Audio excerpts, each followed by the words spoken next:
Alas, I know not why I am so sad. It wearies me.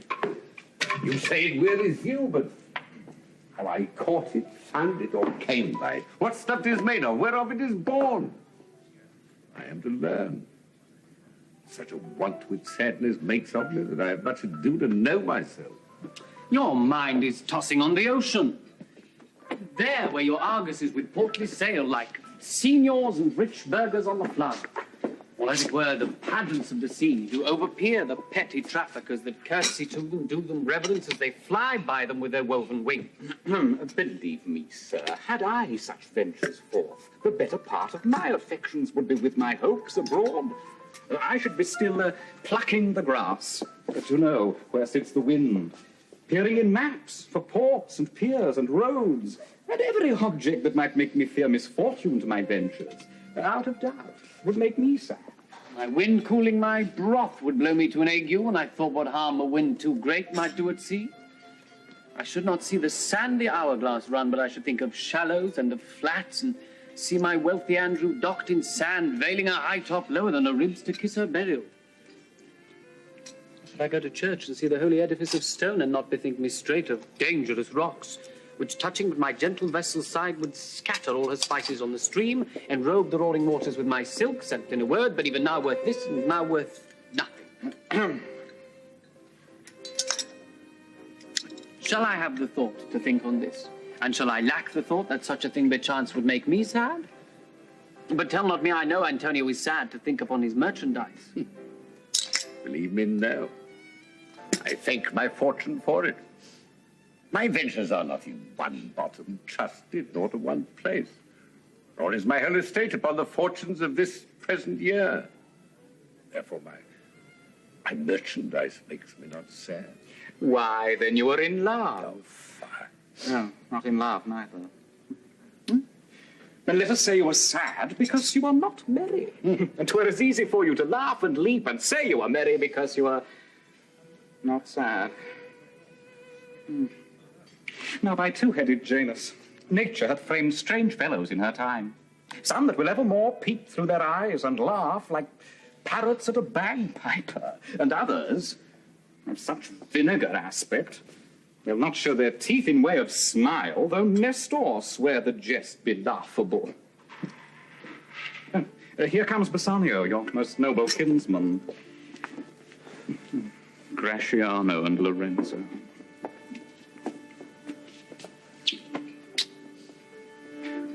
Fare you well. We'll leave you now with better company. I should have stayed till I'd made you merry, if worthier friends had not prevented me. But your worth is very dear in my regard. I take it your own business calls on you, and you embrace the occasion to depart. Good morrow, my good lord. Good signors both, when shall we laugh? Say when. You grow exceeding strange. Must it be so? We'll make our leisures to attend on yours. My lord Bassanio, since you found Antonio, we too will leave you. But at dinner time, I pray you, have in mind where we must meet. I will not fail you. You look not well, Signor Antonio. With too much respect upon the world. They lose it that do buy it with much care. Believe me, you are marvelously changed. I hold the world but as the world, Gratiano. The stage where every man must play a part, and mine a sad one. Let me play the fool. With mirth and laughter let old wrinkles come, and let my liver rather heat with wine than my heart cool with mortifying groans. Why should a man whose blood is warm within sit like his grandsire, cut in alabaster, sleep when he wakes, and creep into the jaundice by being peevish? I tell thee what, Antonio, I love thee, and it is my love that speaks. There are a sort of men whose visages do cream and mantle like a standing pond, and do a wilful stillness entertain, with purpose to be dressed in an opinion of wisdom, gravity, profound conceit. As who should say, I am Sir Oracle, and when I open my lips, let no dog bark. Oh, my Antonio, I do know of these that therefore only are reputed wise for saying nothing. And I'm very sure if they should speak, would almost damn those ears, which hearing them will call their brothers fools. I'll tell thee more of this another time. But fish not with this melancholy bait, for this fool's gudgeon, this opinion. Come, good Lorenzo, fare you well a while. I'll end my exhortation after dinner. Well, we will leave you then till dinner time. I must be one of these same dumb wise men, for Gratiano never lets me speak. Keep me company but 2 years more, thou shalt not know the sound of thine own tongue. Farewell, I'll grow a talker for this gear. Well, thanks, i' faith. For silence is only commendable in a neat's tongue dried and a maid not bendable.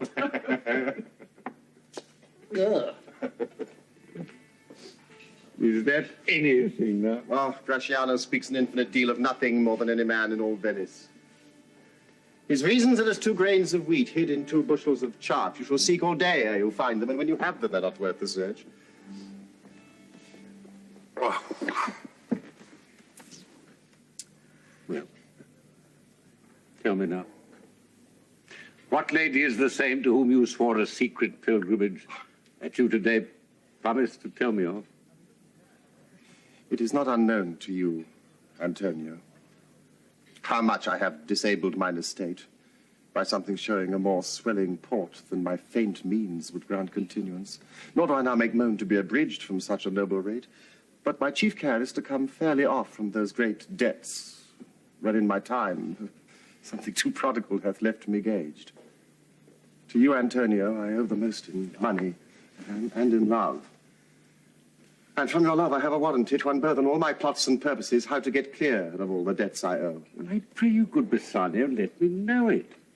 And if it stand as you yourself still do, within the eye of honor, be assured my purse, my person, my extremest means lie all unlocked to your occasions.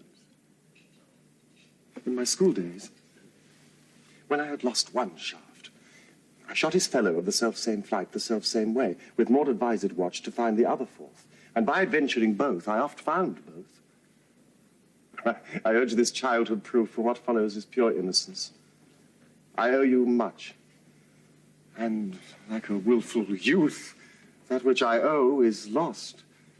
But if you please to shoot another arrow that self-way, which you did shoot the first, I do not doubt as I shall watch the aim, or to find both, or bring your latter hazard back again, and thankfully rest debtor for the first. You know me well. And herein spend but time to wind about my love with circumstance. And out of doubt you do me now more wrong in making question of my uttermost, than if you had made waste of all I have. Then do but say to me what I should do, that in your knowledge may by me be done.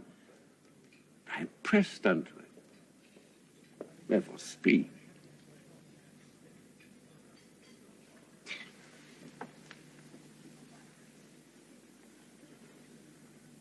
In Belmont is a lady, richly left.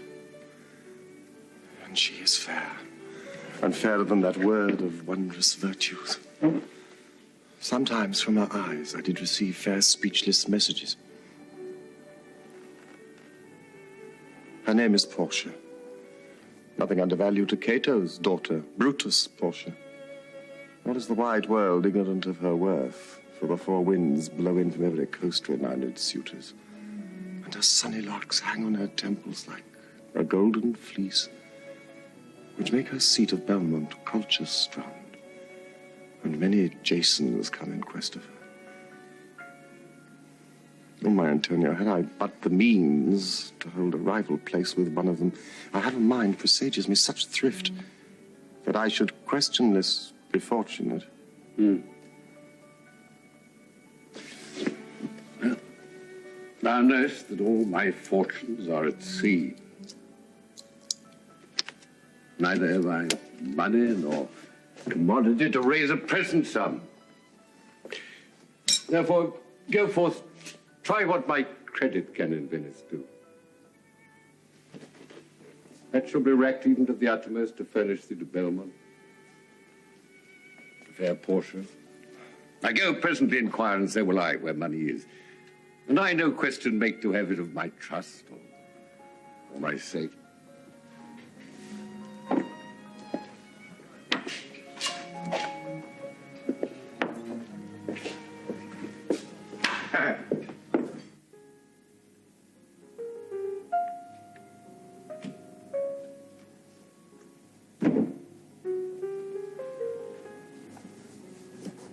By my troth, Nerissa, my little body is aweary of this great world. You would be, sweet madam, if your miseries were in the same abundance as your good fortunes are.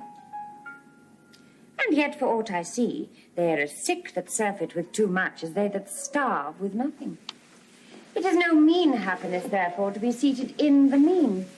Superfluity comes sooner by white hairs, but competency lives longer. Good sentences and well pronounced. They would be better if well followed. If to do were as easy as to know what were good to do, chapels had been churches, and poor men's cottages princes' palaces. It is a good divine that follows his own instructions. I can easier teach 20 what were good to be done than be one of the 20 to follow mine own teaching. The brain may devise laws for the blood, but a hot temper leaps o'er a cold decree. But this reasoning is not in the fashion to choose me a husband. Oh, me, the word choose. I may neither choose whom I would, nor refuse whom I dislike. So is the will of a living daughter curbed by the will of a dead father. Is it not hard, Nerissa, that I cannot choose one nor refuse none? Your father was ever virtuous. And holy men at their death have good inspirations. Therefore, the lottery that he hath devised in these 3 chests of gold, silver, and lead, whereof who chooses his meaning chooses you, will no doubt never be chosen by any rightly, but one who you shall rightly love. Oh. But what warmth is there in your affections towards any of these princely suitors that are already come? I prithee overname them, and as thou namest them, I will describe them, and according to my description, level at my affection. First, there is the Neapolitan prince.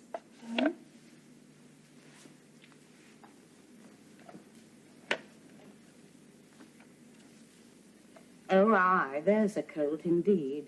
For he doth nothing but talk of his horse.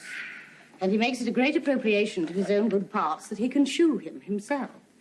I'm much afeard my lady his mother played false with a smith. Then there is the County Palatine. No, he doth nothing but frown. As who should say, and you will not have me choose.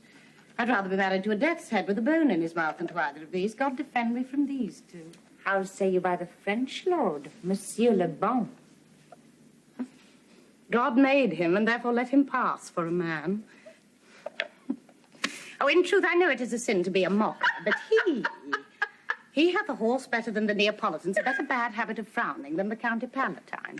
He's every man in no man. If a throstle sing, he falls straight a-capering. He will fence with his own shadow.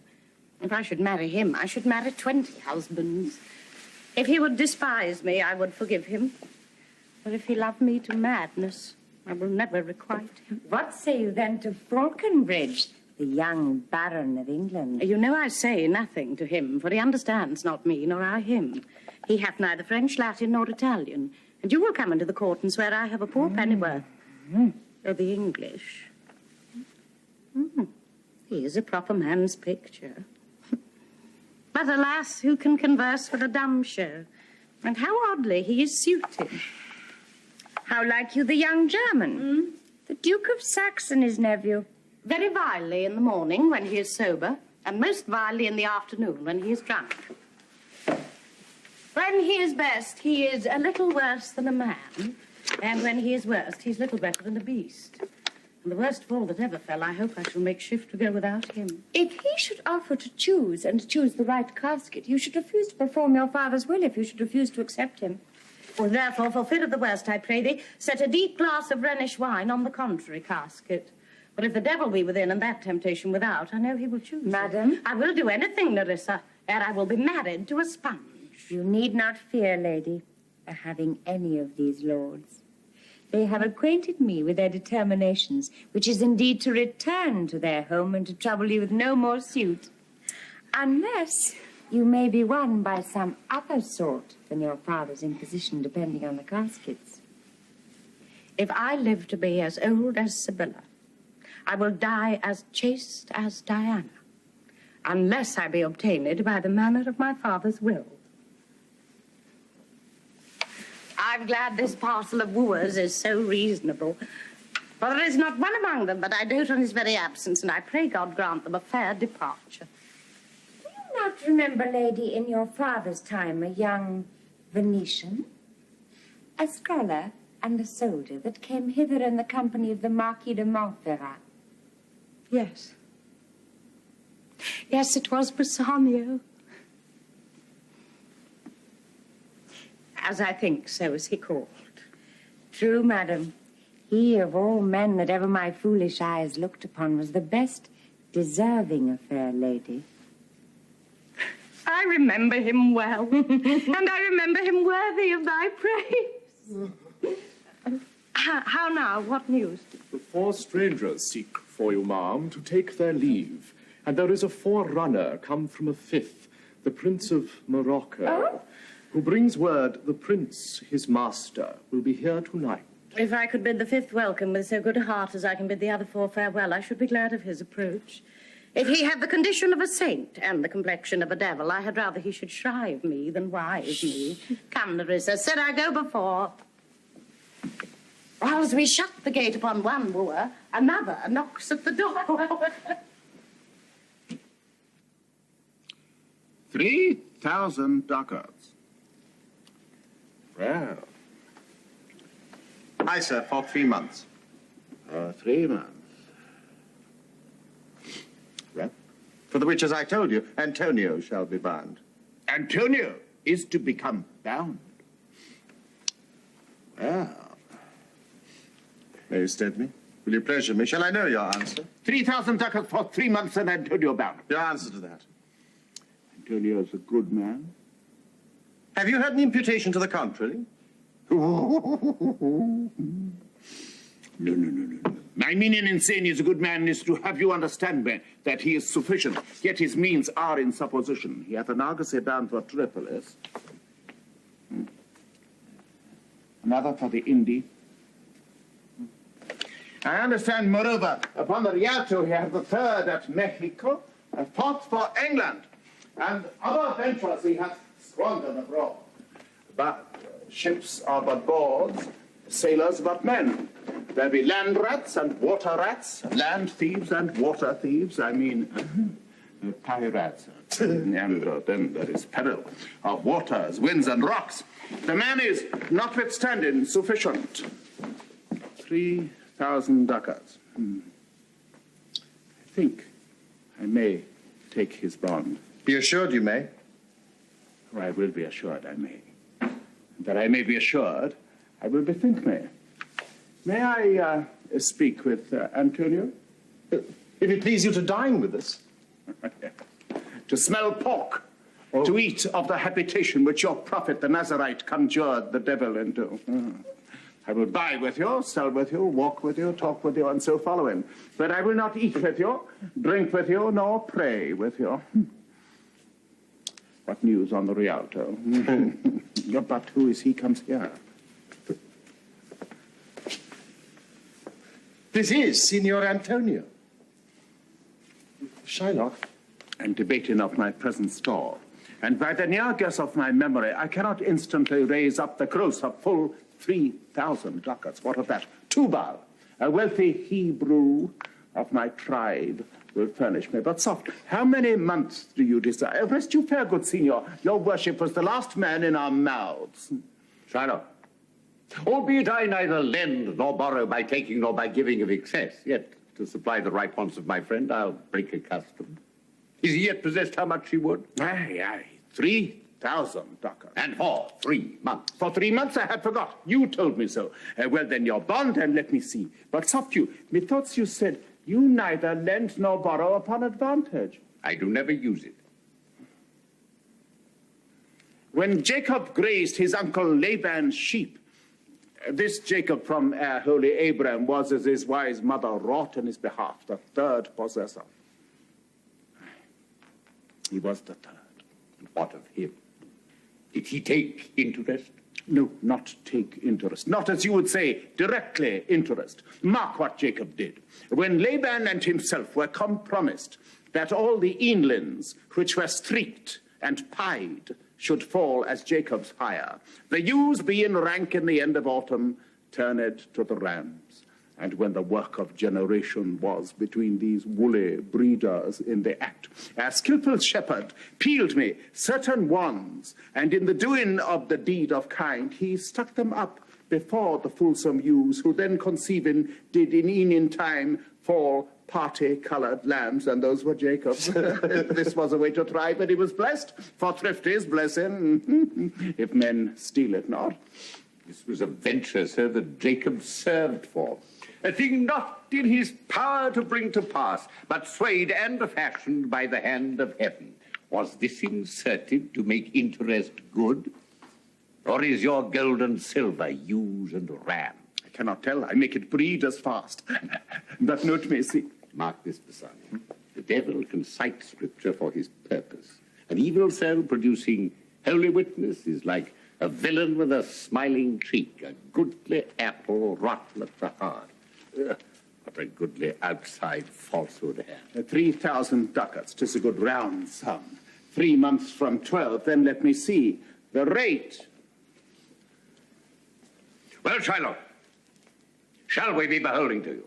Signor Antonio, many a time and oft in the Rialto you have rated me about my monies and my usances.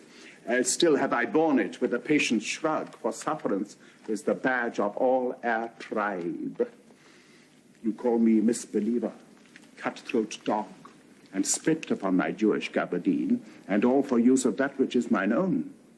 Well then, now appears you need my help. Go to them. You come to me, and you say, Shylock, we would have monies. You say so. You that did void your room upon my beard and foot me as you spurn a stranger cur over your threshold. Monies is your suit. What should I say to you? Should I not say, hath a dog money? Is it possible a cur can lend 3,000 ducats? Or should I bend low and in a bondman's key with bated breath and whisper in humbleness, say this, fair sir, you spit upon me when till last you spurn me such a time. Another day you call me dog, and for these courtesies I'll lend you thus much money. I am like to call thee so again, to spit on thee again, to spurn thee too. If thou wilt lend this money, lend it not as to thy friends. For when did friendship take a breed for barren metal of a friend? No, lend it rather to thine enemy. For if he break, thou mayst with better face exact the penalty. Well, look you how you storm. I would be friends with you and have your love. Forget the shames that you have stained me with. Supply your present wants and take no doit of usance for my monies, and you'll not hear me. This is kind I offer. This were kindness? This kindness. Well, I shall go with me to a notary. Seal me there your single bond, and in a merry sport, if you repay me not on such a day, in such a place, such sum or sums as are expressed in the condition, let the forfeit be nominated for an equal pound of your fair flesh, to be cut off and taken in what part of your body pleaseth me. Content! If fate I'll seal to such a bond, and to say there is much kindness in the Jew. You shall not seal to such a bond for me. I'd rather dwell in my necessity. Fear not, man, I will not forfeit it. Within these 2 months, that's a month before this bond expires, I do expect return of thrice 3 times the value of the bond. Oh, Father Abraham, what these Christians are, whose own hard dealings teaches them suspect the thoughts of others. Pray you, tell me this, if he should break his day, what should I gain by the exaction of the forfeiture? A pound of man's flesh taken from a man is not so estimable, profitable neither as flesh of muttons, beefs, or goats. I say to by his favour I extend this friendship, if he will take it so. If not, adieu, and for my love I pray you wrong me not. Yes, Shylock, I will seal under this bond. Then go we forthwith to the notary, give him direction for this merry bond, and I will go and purse the ducats straight. See to my house left in the fearful guard of an unthrifty knave, and presently I'll be with you. By thee, gentle Jew. The Hebrew will turn Christian. He grows kind. I like not fair terms and a villain's mind.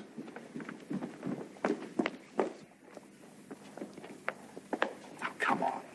In this there can be no dismay. My ships come home a month before the day.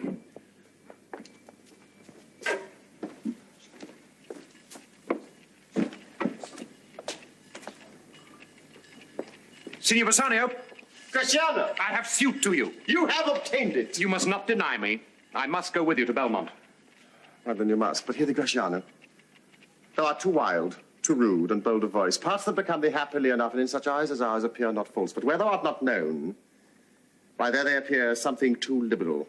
I pray thee, take pains to allay with some cold drops of modesty thy skipping spirit, lest through thy wild behavior I be misconstrued in the place I go to, and lose my hopes. My Lord Bassanio, hear me. If I do not put on a sober habit, talk with respect, and swear but now and then, wear prayer books in my pocket, look demurely, nay more, while Grace is saying, hood mine eyes thus with my hat, and sigh and say, Amen. Use all the observance of civility, like one well studied in a sad ostent please his grandam. Never trust me more. Well, we shall see your bearing. Nay, but I bar tonight. You shall not gauge me by what we do tonight. No, that were pity. I would rather entreat you to put on your boldest suit of mirth. We have friends that purpose merriment. But fairly well, I have some business. And I must to Lorenzo and the rest, but we will visit you at supper time.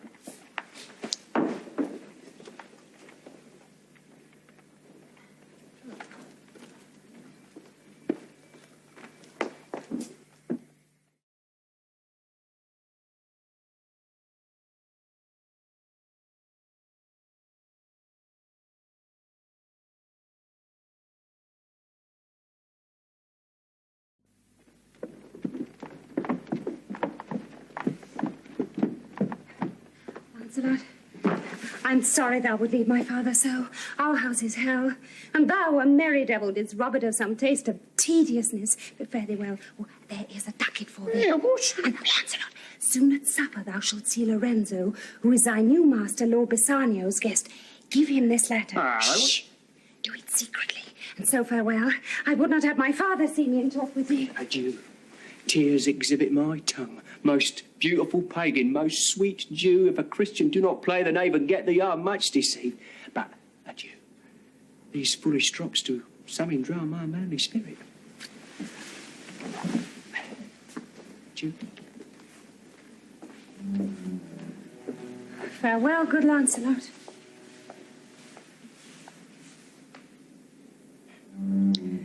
Black, what heinous sin is it in me to be ashamed to be my father's child?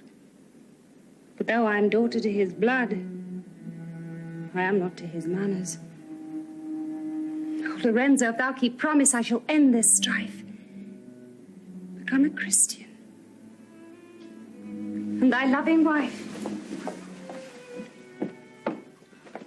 Nay, we will slink away in supper time, disguise us at my lodging, and return all in an hour. We have not made good preparation. You've not spoke us yet of torchbearer. Oh, 'tis vile, unless it may be quaintly ordered, and better in my mind, not undertook. It is now but 4 o'clock. We have 2 hours to furnish us. Friend Lancelot, what's the news? And it shall please you to break up this, it shall seem to signify. Know the hand in faith, 'tis a fair hand, and whiter than the paper it writ on is the fair hand that writ. Love news, i' faith. By your leave, sir. So, whither goest thou? Marry, sir, to bid my old master the Jew sup tonight with my new master the Christian. Hold. Here, take this. Tell gentle Jessica I will not fail her. Oh, and speak it privately. Go.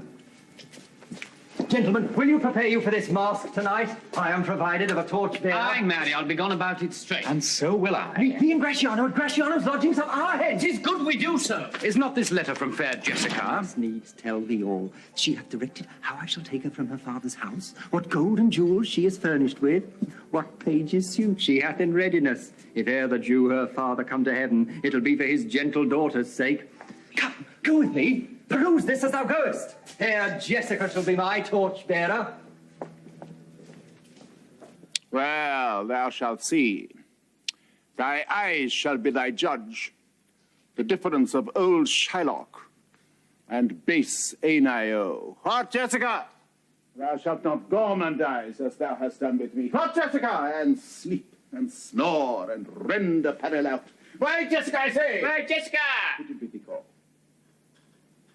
I did not bid thee call. Well, your worship was wont to tell me I could do nothing without bidding. Call you? Aye. What is your will? Bid forth to supper, Jessica. Here are my keys. But wherefore should I go? Not bid for love. They flatter me. But yet I'll go in hate and feed upon the prodigal Christian. Jessica, my girl, look to my house. I'm right loath to go. There is some ill a-brewing towards my rest, for I did dream of money bags tonight. I beseech you, Sir Guy, my young master doth expect your reproach. So do I his. And they have conspired together. I will not say you shall see a mask. But if you do, then it was not for nothing. My nose fell a-bleeding on Black Monday last at 6 o'clock in the morning. Fall out the year last Wednesday. It was 4 years in the afternoon. Are the masks? Here you be, Jessica. Lock up my doors. And when you hear the drum and the bile squealing at the wry-necked fife, clamber you not out to the casements then, nor thrust your head into the public streets to gaze on Christian fools with varnished faces, but stop my house's ears. I mean my casements. Let not the sound of shallow foppery enter my sober house. By Jacob's staff, I swear, I have no mind of feasting forth tonight. Yet I will go. Go you before, sirrah, say I will. I will go before, sir. Mistress, look out that window for all this. There will come a Christian by who will be worth a Jewess eye.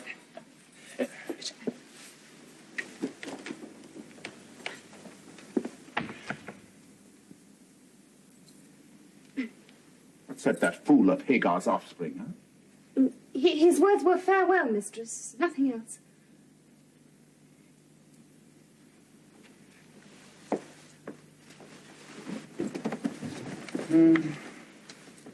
The patch is kind enough, but a huge feeder. Snail's slow in profit, and he sleeps by day more than the wildcat. Drones hive not with me, and therefore I part with him. And part with him to one that I would have him help to waste his borrowed purse.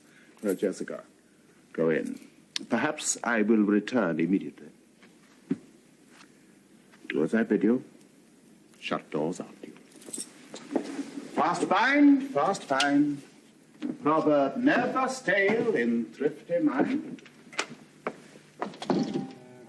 Farewell. And if my fortune be not crossed, I have a father, you a daughter lost.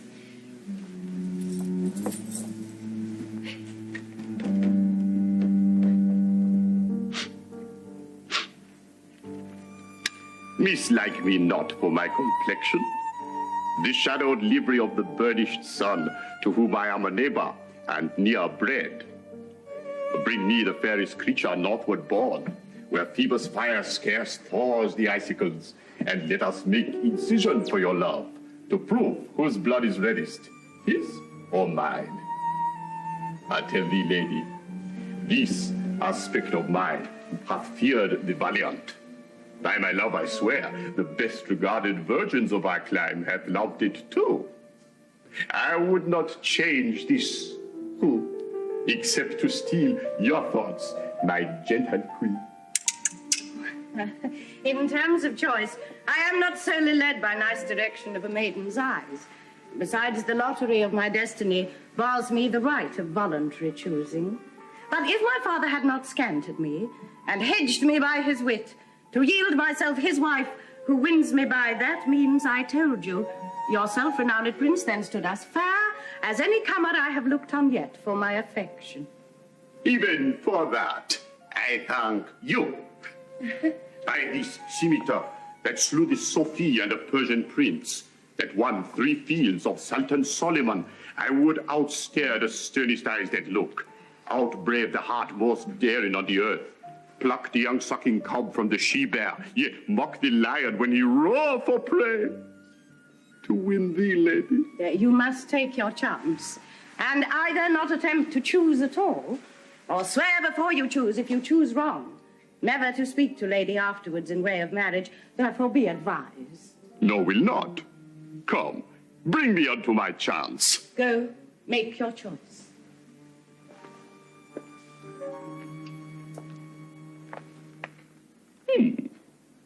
The first of gold, which this inscription bear. Who chooseth me shall gain what many men desire. The second, silver, which this promise carry. Who chooseth me shall get as much as he deserves. The third, dull lead, with one all as blunt. Who chooseth me must give and hazard all he hath. How shall I know if I do choose the right? The one of them contains my picture, Prince. If you choose that, then I am yours withal. Some God direct my judgment. Let me see. I will survey the inscriptions back again. What says this leaden casket? Who chooseth me must give and hazard all he hath. Must give? For what? For lead? Hazard all for lead? This casket threatens. Men that hazard all do it in hope of fair advantages. A golden mind stoops not to shows or dross. Therefore, I'll give nor hazard aught for lead. Silver. Silver. What says the silver with her virgin who? Who chooseth me shall get as much as he deserves. As much as he deserves. Pause there, Morocco, and weigh thy value with an even hand. If thou beest rated by thy estimation, thou dost deserve enough. And yet enough may not extend so far as to the lady. And yet to be afeard of my deserving were but a weak discipline of myself. As much as I deserve. Why, that's the lady. I do in birth deserve her, and in fortunes, graces, qualities are breeding. But more than this, in love, I do deserve.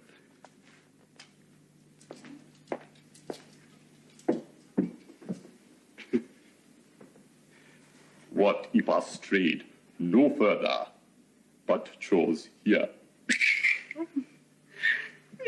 Let's see once more this scene graved in gold. Who chooseth me shall gain what many men desire. Why, that's the lady. Deliver me the key. Here do I choose and thrive by as I may. There, take it, Prince. And if my form lie there, then I am yours. Oh, hell. What have we here? A carrion death, within whose empty eye there is a written scroll. I read the writing. All that glisters is not gold. Often have you heard that told. Till the tombs the worms enfold. Fare you well, your suit is cold. Cold indeed, and labor lost. Then farewell heat and welcome frost. Portia, adieu. I have too grieved a heart to take a tedious leave. Thus losers part. A gentle riddance. Go. Let all of his complexion choose me so.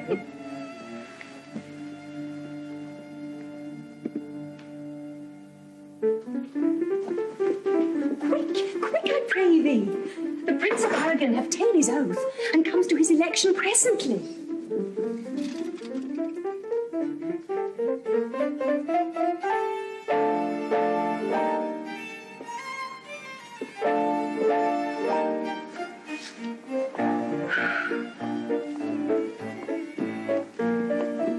Behold, there stand the caskets, noble prince. If you choose that wherein I am contained, straight shall our nuptial rites be solemnized. But if you fail, without more speech, my lord, you must be gone from hence immediately. I am enjoined by oath to observe 3 things. But to First, these injunctions everyone doth swear that comes to hazard for my worthless self. and so have I addressed me. Fortune now to my heart's hope.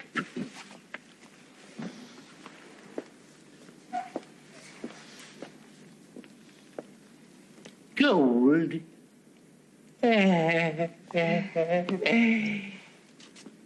Silver. And base lead. Who chooseth me must give and hazard all he hath.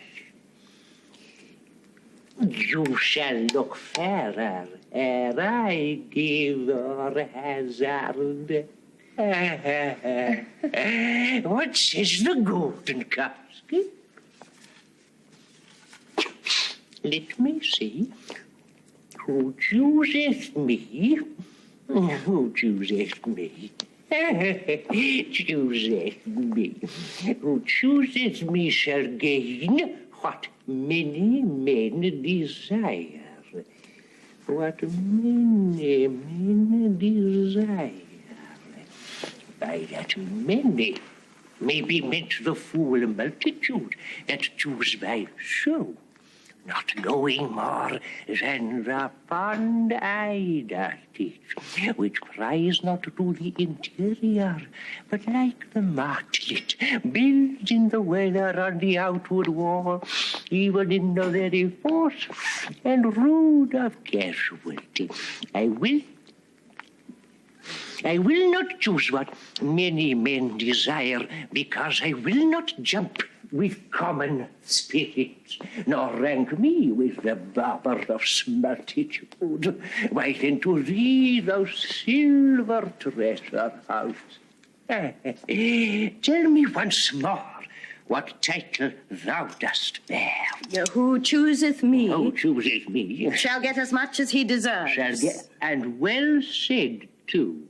For who shall go about to cozen fortune and be honorable without the stamp of merit? Let none presume to wear an undeserved dignity, or that degrees, estates, and offices were not derived corruptly, and that pure honor were purchased by the merit of the wearer. How many then should cover that stand bare? How many be commanded that command? How much low peasantry would then be gleaned from the true seed of honor? And how much honor picked from the chaff and ruin of the times to be new varnished?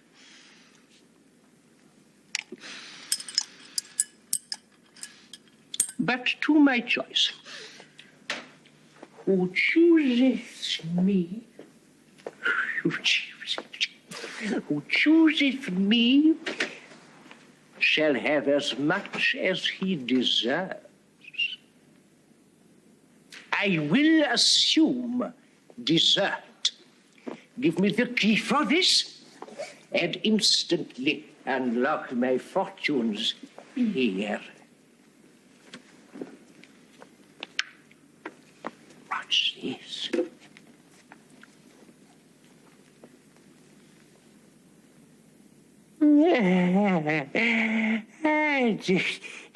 The portrait of a blinking idiot.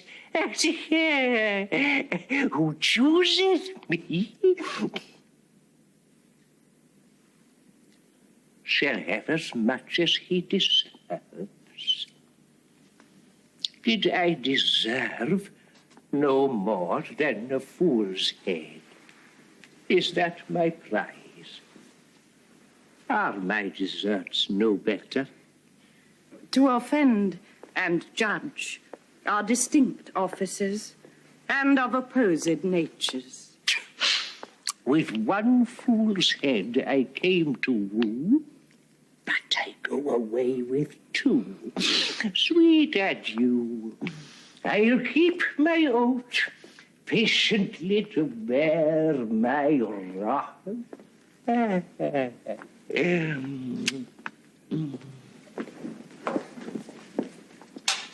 Thus hath the candle singed the moth.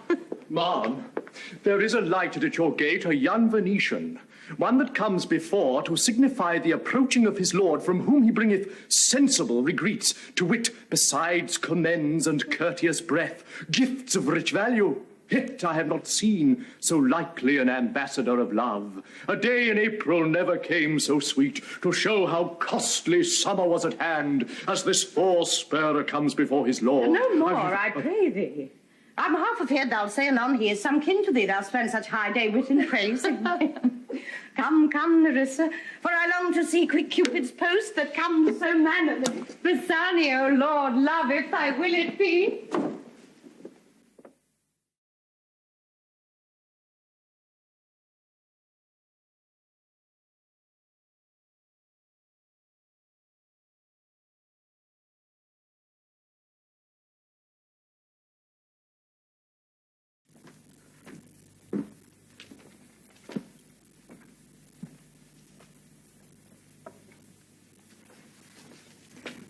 Now, what news on the Rialto? Why, yet it lives there unchecked that Antonio hath a ship of rich lading wrecked on the narrow seas. The, Goodwins? I think they call the place. A very dangerous flat and fatal where the carcasses of many a tall ship lie buried. As they say, if my gossip report be an honest woman of her word. I would she were as lying a gossip in that as ever napped ginger, or made her neighbours believe she wept for the death of a third husband.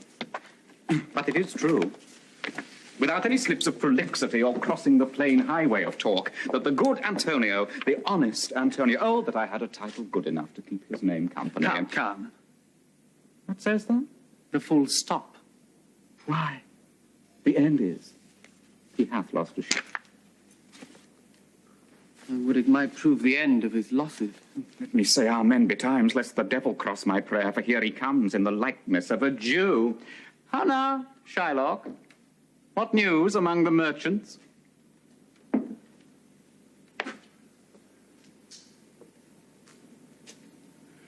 You knew none so well. None so well as you. Of my daughter's plight. That's certain. I, for my part, knew the tailor that made the wings she flew withal. And Shylock, for his own part, knew the bird was fledged, and then it is the complexion of them all to leave the dam. She is damned for it. That's certain, if the devil may be her judge. My own flesh and blood. To revolt. Out upon it, old carrion. Revolts it at these years. I say, my daughter is my flesh and blood. There is more difference between thy flesh and hers than between jet and ivory. More between your bloods than there is between red wine and Rhenish. But tell us, do you hear whether Antonio have had any loss of... Another bad match, a bankrupt, a prodigal that dares to show his head in the Rialto! A beggar that was used to come so smug upon the mart!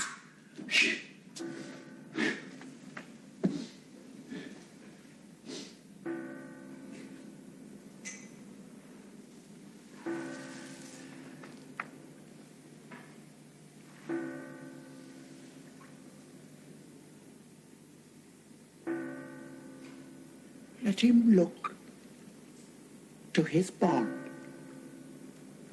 He was wont to call me usurer. Let him look to his bond. He was used to lend out moneys for Christian courtesy. Let him look to his bond. I'm sure if he forfeit, thou wilt not take his flesh. What's that good for? To bait fish withal.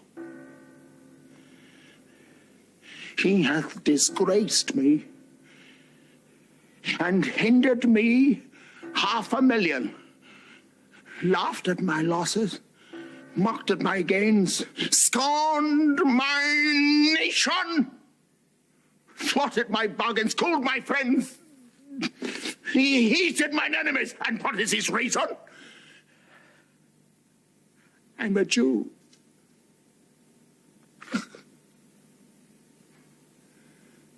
That's not a Jew. Eyes. It's not a Jew. Hands. Organs. Dimensions. Senses. Affections. Passions. If you prick us, do we not bleed? Tickle us, do we not laugh? If you poison us, do we not die? And if you wrong us, shall we not revenge? If we are like you in the rest, we will resemble you in that. If a Jew wrong a Christian, what is his humility? Why? Revenge. If a Christian wrong a Jew, what should his sufferance be? By Christian example. Why?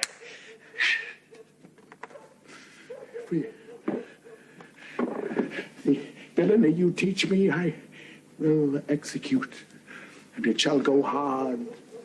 But I will better the instruction.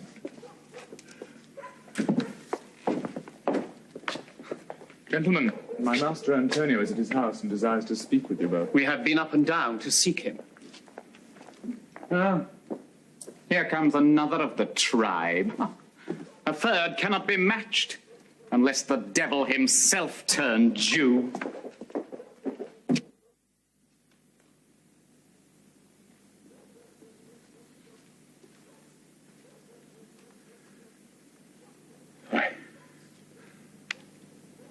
How now, Tubal? What news from Genoa? Hast thou found my daughter? I often came where I did hear of her, but cannot find her. Quiet. There.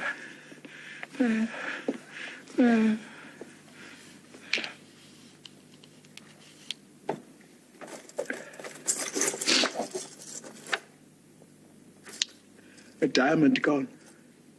Cost me 2,000 ducats in Frankfurt. The curse never fell upon our nation till now. I never felt it till now. 2,000 and that another precious jewels.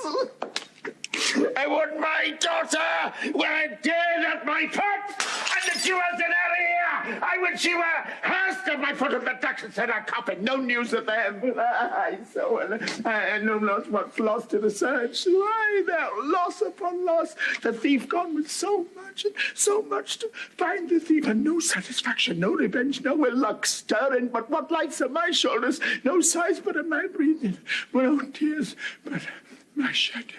Yes, other men have ill luck too. Antonio, as I heard in Genoa, Ill luck. hath an argosy cast away coming from Tripolis. Thank God! Thank God! Is it true?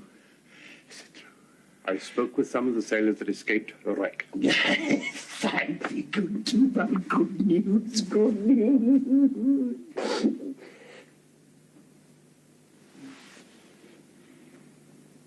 But what of aught else didst thou hear in Genoa? Your daughter spent in Genoa, as I heard, one night, 80 ducats. Thou stickst a dagger in me. Shall never see my gold again. 80 ducats at a sitting. 80 ducats. There came divers of Antonio's creditors in my company to Venice that swear he cannot choose but break. Very glad of it. Break him, torture him. I'm glad of it.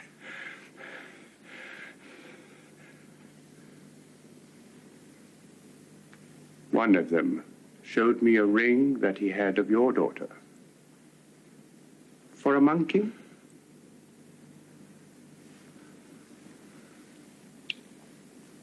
It was my turquoise.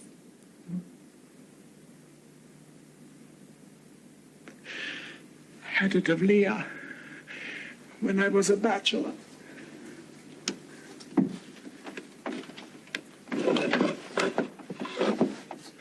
I would not have given it for a wilderness of monkeys.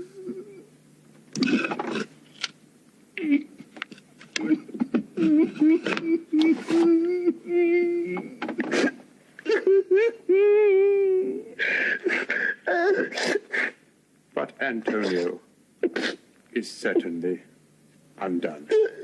That's true. That's very true.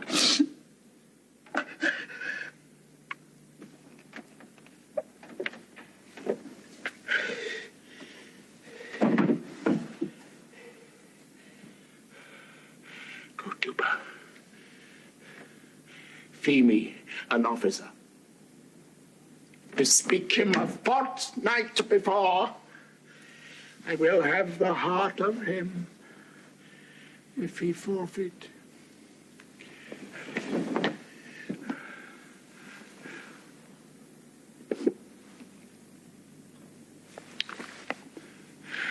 Go, Tuba. Meet me at our synagogue.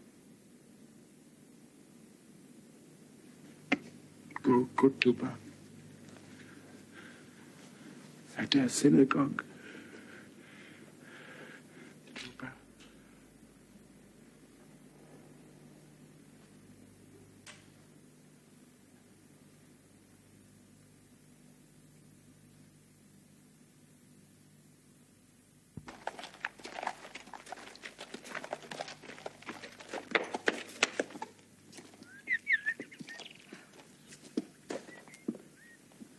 I pray you tarry.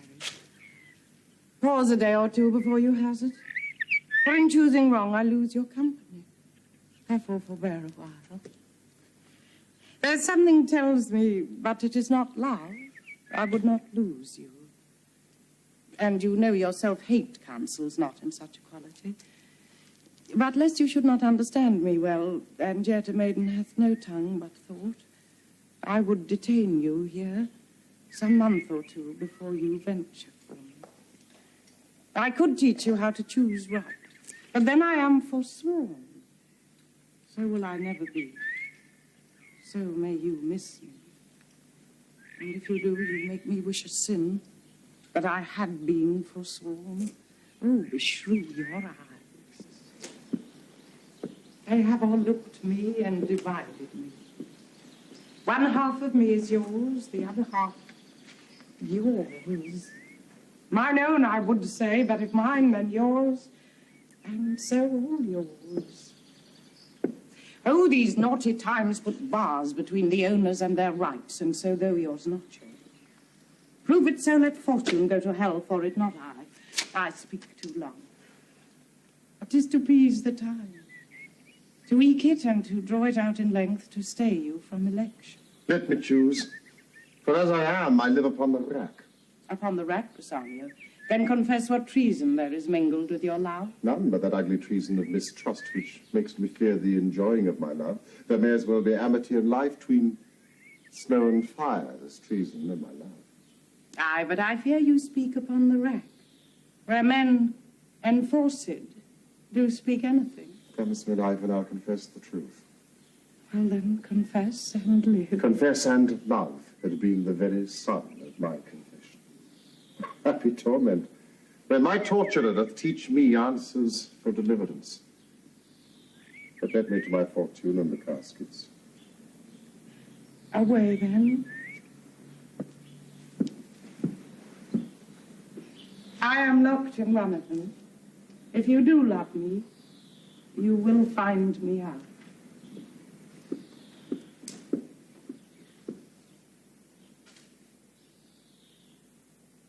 Larissa and the rest stand all aloof. Let music sound while he doth make his choice. Then if he lose, he makes a swan-like end, fading in music.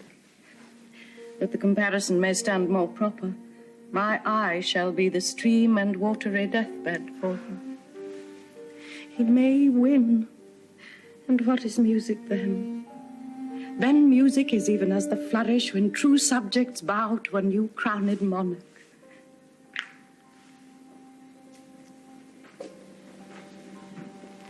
Such it is as are those dulcet sounds in break of day that creep into the dreaming bridegroom's ear and summon him to marriage. Go, Hercules. Live thou, I live. With much, much more dismay I view the fight than thou that makest the fray.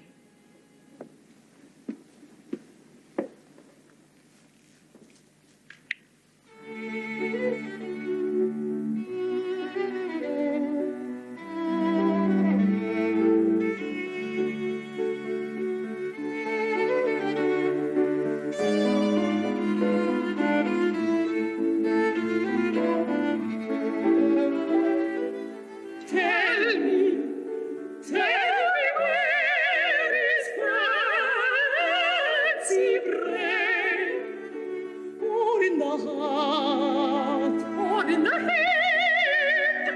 Oh, my God, how nourished, or in the heart, or in the head. Oh, we got nourished reply.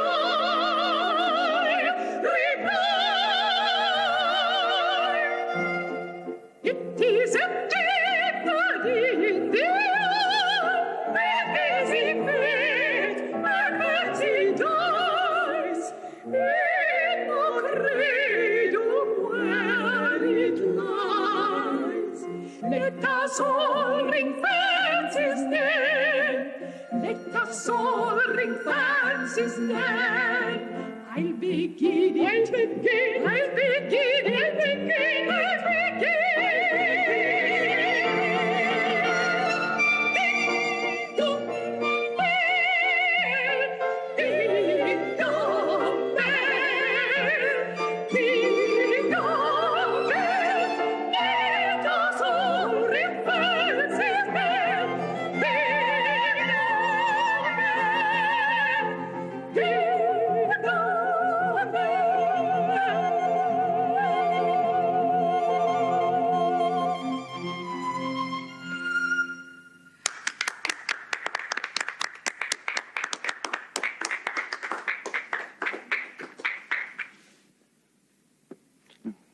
The world is still deceived with ornament. Look on beauty, and you shall see it is purchased by the weight, which therein works a miracle in nature, making them lightest that wear most of it. Now, there's no vice so simple but assume some mark of virtue on his outward parts. Thus ornament is but the guiled shore to a most dangerous sea, the beauteous scarf veiling an Indian. Beauty, in a word, the seeming truth which cunning times put on to entrap the wisest. Therefore, thou gaudy gold, hard food for Midas.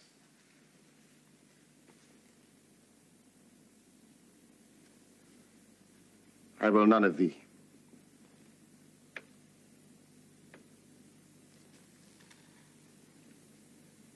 Nor none of thee, thou pale and common drudge between man and man. But thou meager lead.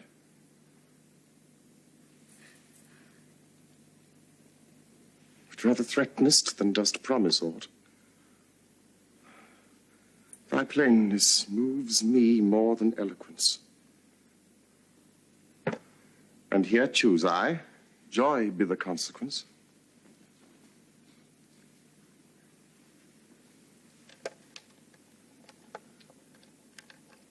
What find I here?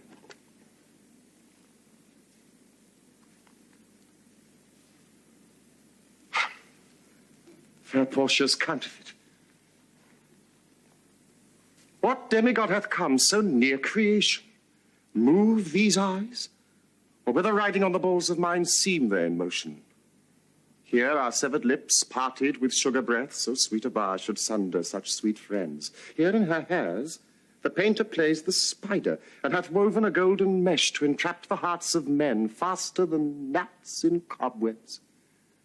But her eyes, how could he see to do them? Having made one, methinks it should have power to steal both his and leave itself unfurnished. Here is the scroll of the summary and continent of my fortune. You that choose not by the view, chance as fair and choose as true. Since this fortune falls to you, be content and seek no new. If you be well pleased with this and hold your fortune for your bliss, turn you where your lady is and claim her with a loving kiss.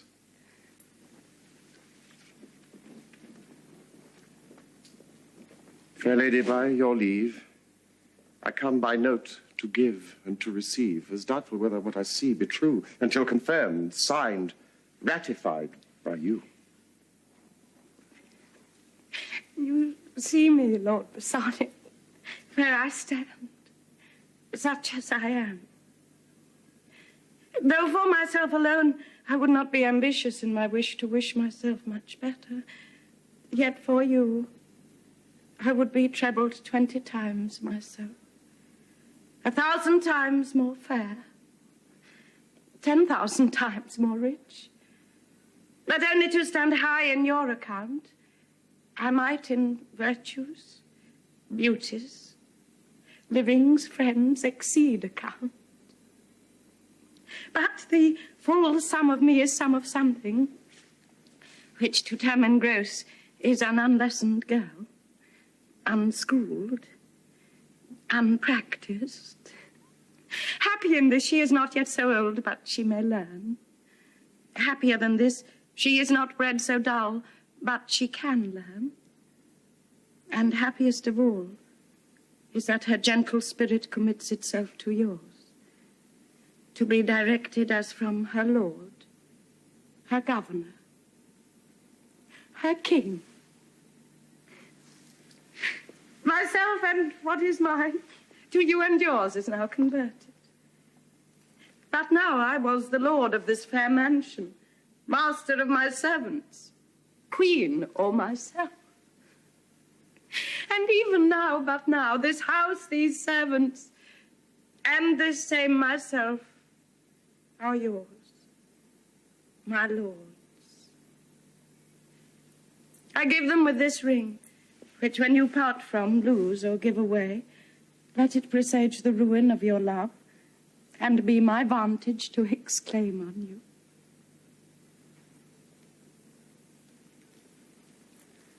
Madam, you have bereft me of all words.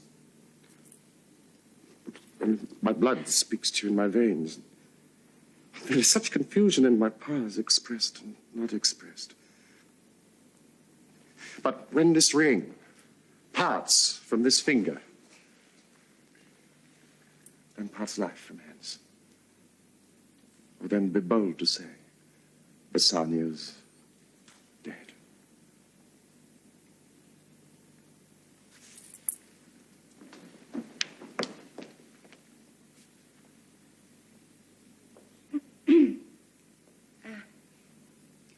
My lord and lady, it is now our time that have stood by and seen our wishes prosper to cry good joy, my lord and lady. My Lord Bassanio and my gentle lady, I wish you all the joy that you can wish, for I'm sure you can wish none from me. And when your honours mean to solemnize the bargain of your faith, I do beseech you, even at that time, I may be married too. With all my heart, so thou canst get a wife.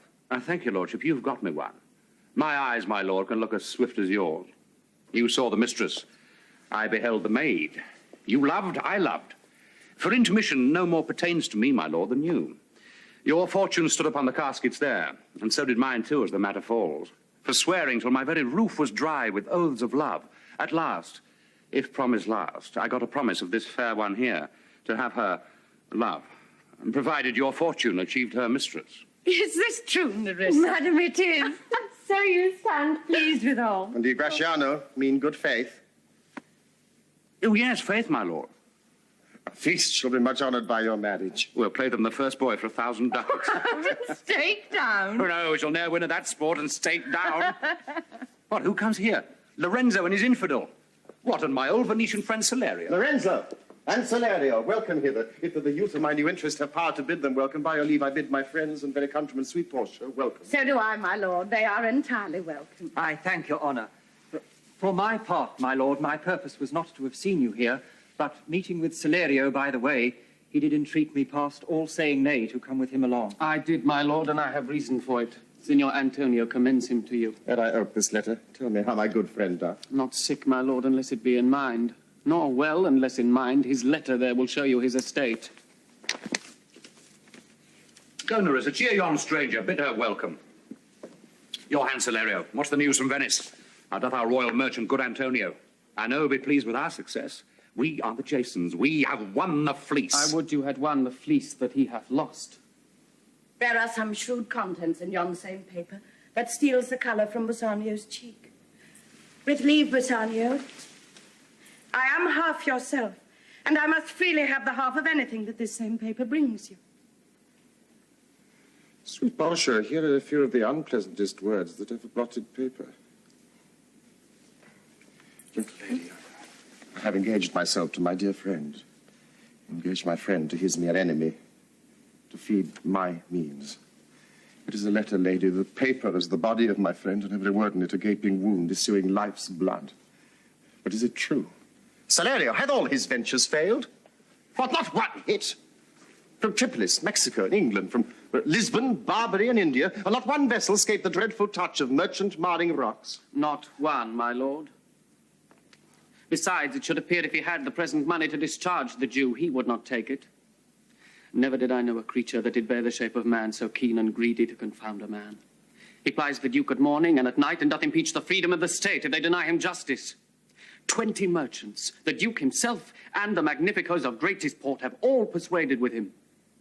But none can drive him from the envious plea of forfeiture, of justice, and his bond.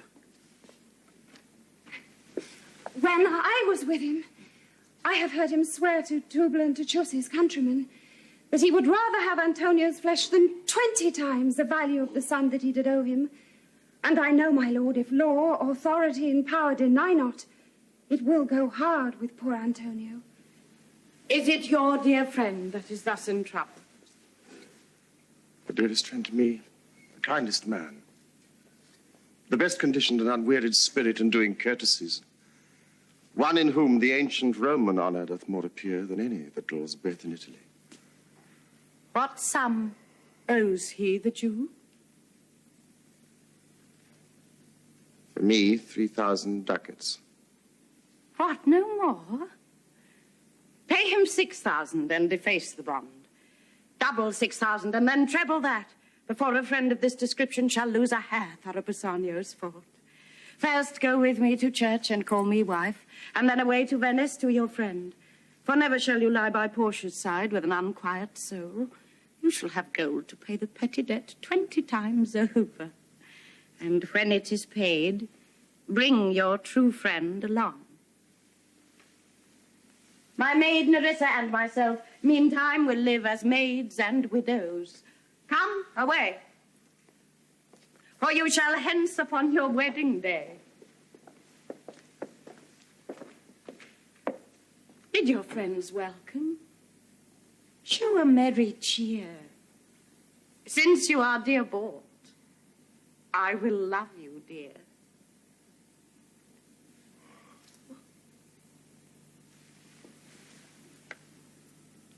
But let me hear the letter of your friend.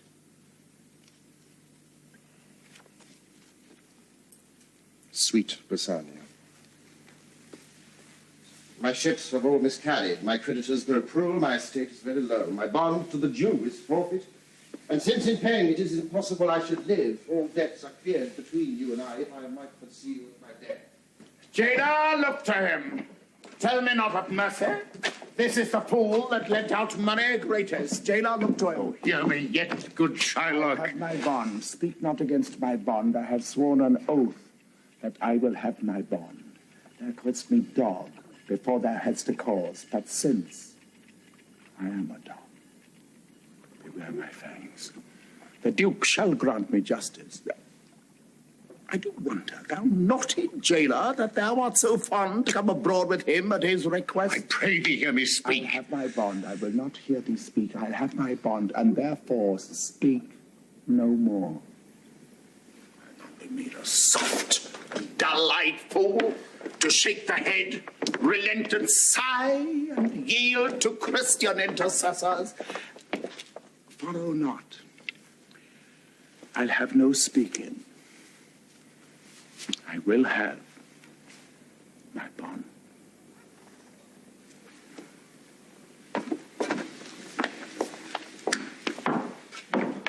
It is the most impenetrable cur that ever kept with men. Let him alone.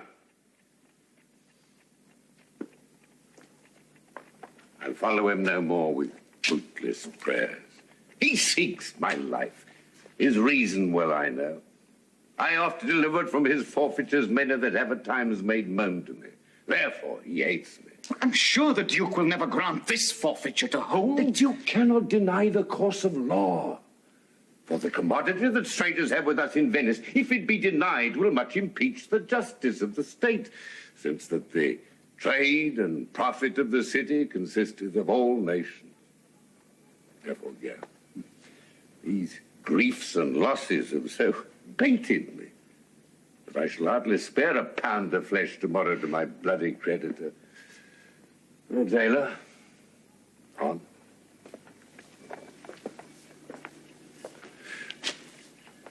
May God Bassanio come to see me pay my debt. And then I care not.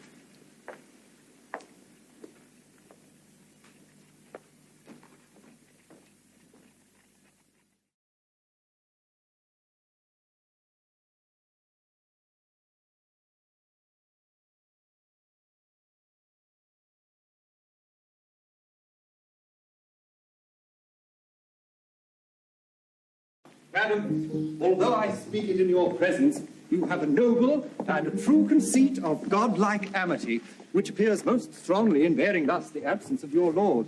But if you knew to whom you show this honour, how true a gentleman you send relief, how dear a lover of my lord, your husband, I know you would be prouder of the work than customary bounty can enforce you. I never did repent for doing good, nor shall not now. For in companions that do converse and waste the time together, whose souls do bear an equal yoke of love, there must be needs a like proportion of lineaments, of manners, and of spirit. Which makes me think that this Antonio, being the bosom lover of my lord, must needs be like my lord. If it be so, how little is the cost I have bestowed in purchasing the semblance of my soul from out the state of hellish cruelty. Yet this comes too near the praising of myself, therefore no more of it. Here are the things. Lorenzo, I commit into your hands the husbandry and manage of my house until my lord's return. For mine own part, I have toward heaven breathed a secret vow, to live in prayer and contemplation, only attended by Nerissa, here, until her husband and my lord's return. There is a monastery 2 miles off, and there we will abide.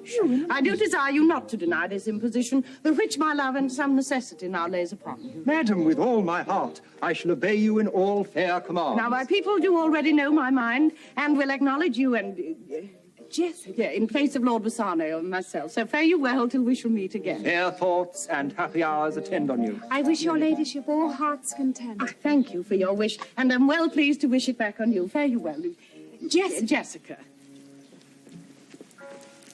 Now, Balthazar, as I have ever found thee honest true, so let me find thee still. Take this same letter, and use thou all the endeavour of a man in speed to Padua. See thou render this into my cousin's hand, Dr. Bellario, and look what notes and garments he doth give thee. Bring them, I pray thee, with imagined speed unto the Tranect, to the common ferry that trades to Venice. Waste no time in words, but get thee gone.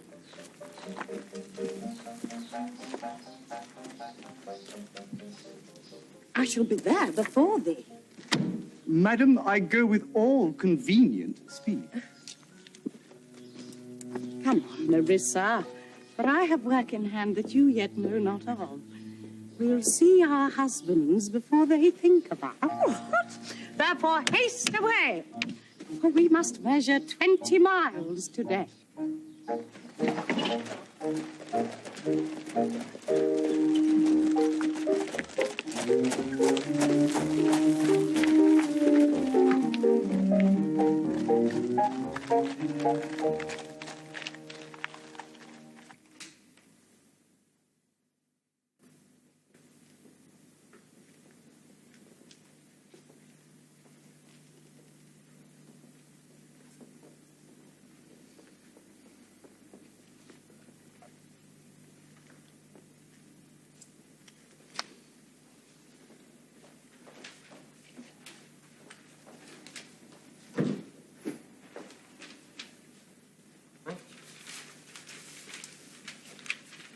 Is Antonio here? Ready, Sir Peter.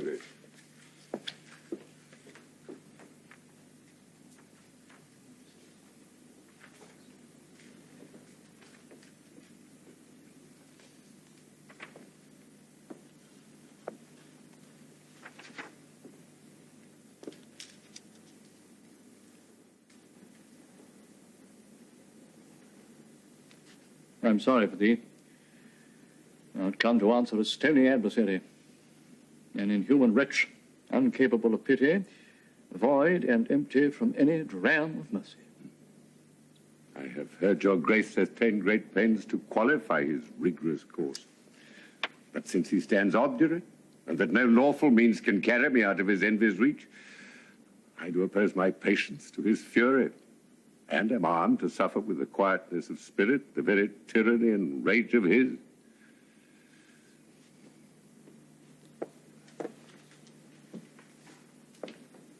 Go on and call the Jew into the court. He is ready at the door. He comes, my lord.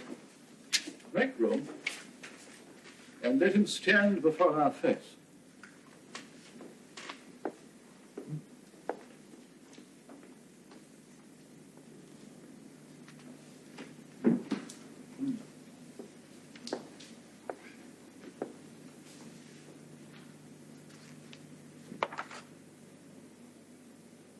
Shylock, the world thinks, and I think so too, that thou but leadst this fashion of thy malice to the last hour of act. And then 'tis thought thou'lt show thy mercy, and remorse more strange than is thy strange apparent cruelty. And where thou now exacts the penalty, which is a pound of this poor merchant's flesh, thou wilt not only loose the forfeiture, but touched with human gentleness and love, forgive a moiety of the principal. Glancing an eye of pity on his losses, which have of late so huddled on his back, and now to press a royal merchant down and pluck commiseration of his state from brassy bosoms and rough hearts of flint, from stubborn Turks and Tartars, never trained to offices of tender courtesy. We all expect a gentle answer. Jew? I have possessed your grace of what I purpose, and by our holy Sabbath have I sworn to have the due and forfeit of my bond. If you deny it, let the danger light upon your charter and your city's freedom. You'll ask me why I rather choose to have a weight of carrion flesh than to receive 3,000 ducats. I'll not answer that, but say it is my humor. Is it answered? What if my house be troubled with a rat, and I be pleased to give 10,000 ducats to have it baned? What? Are you answered yet? Some men there are love not a gaping pig. Some that are mad if they behold a cat. Others, when the bagpipe sings in the nose, cannot contain their urine. For affection, master of passion, sways it to the mood of what it likes or loathes. And now for your answer.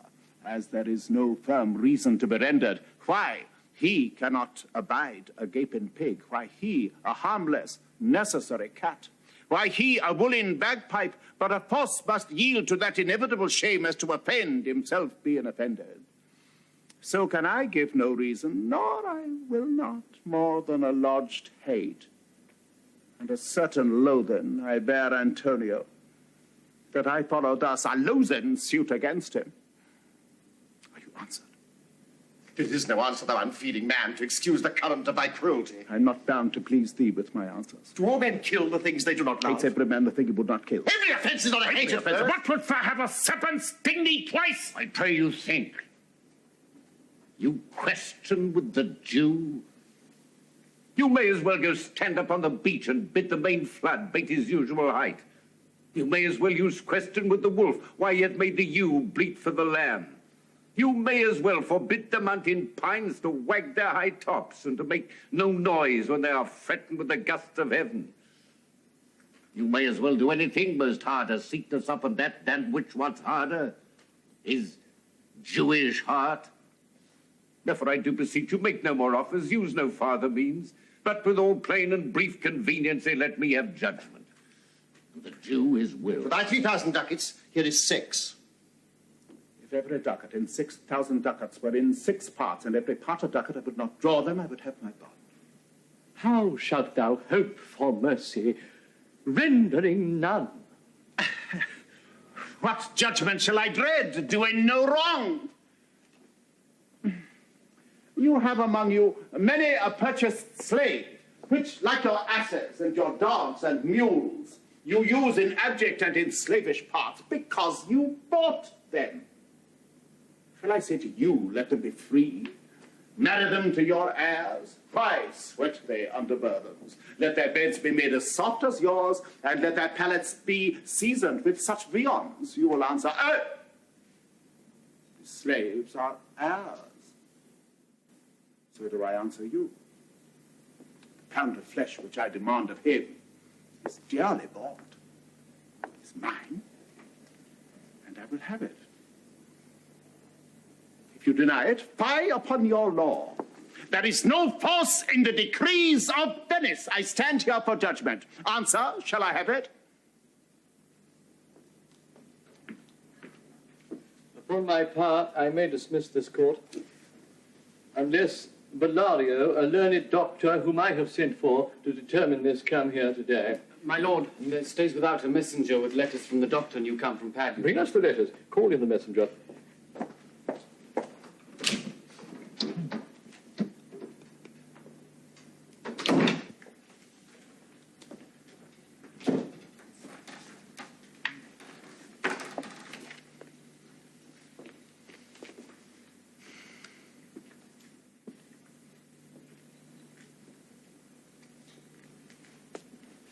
Good cheer, Antonio. What man courage yet? The Jew shall have my flesh, blood, bones and all, ere thou shalt lose for me one jot of blood. No. I am a tainted wether of the flock. Meatest for death. The weakest kind of fruit drops earliest to the ground, and so let me. You cannot better be employed, Bassanio, than to live still and write mine epitaph. Came you from Padua, from Bellario? From both, my lord. Bellario greets your grace.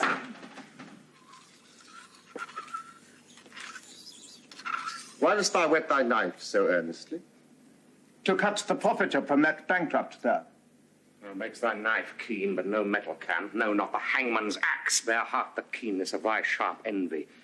Can no prayers pierce thee? No, none that thou hast wit enough to make. Oh, be thou damned, inexorable dog! And for thy life let justice be accused. Thou almost makes me waver in my faith to hold opinion with Pythagoras that souls of animals infuse themselves into the trunks of men. Thy currish spirit governed a wolf, who hanged for human slaughter, even from the gallows did his fell soul fleet, and whilst thou layest in thy unhallowed dam, infused itself in thee. For thy desires are wolfish, bloody, starved and ravenous. Till thou canst rail the seal from off my bond, thou but offense thy lungs to speak so loud. Repair thy wit, good youth, or it will fall to cureless ruin. I stand here for law. This letter from Bellario doth commend a young and learned doctor to our court. Where is he? He attendeth here hard by to know your answer, whether you'll admit him. Oh, with all my heart. Some 3 or 4 of you, go give him courteous conduct to this place. Meantime, the court shall hear Bellario's letter. Your Grace shall understand that at the receipt of your letter I am very sick. But in the instant that your messenger came, in loving visitation was with me a young doctor of Rome. His name is Balthazar. I acquainted him with the cause and controversy between the Jew and Antonio the merchant. We turned our many books together. He is furnished with my opinion, which, bettered with his own learning, the greatness whereof I cannot enough commend, as it comes with him at my importunity to fill up your Grace's request in my stead. I beseech you, let his lack of years be no impediment to let him lack a reverent estimation, for I never knew so young a body. With so old a head. I leave him to your gracious acceptance, whose trial shall better publish his commendation. Here, the learned Bellario, what he writes.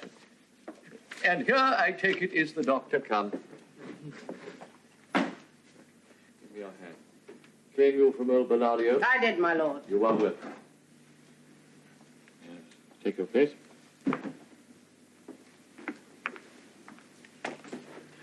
Are you acquainted with the difference that holds this present question in the court? I am informed truly of the cause. Which is the merchant here and which the Jew? Antonio and old Shylock both stand forth. Is your name Shylock? Shylock is my name. Of a strange nature is the suit you follow. Yet in such rule that the Venetian law cannot impugn you as you do proceed. You stand within his danger, do you not? Aye, so he says.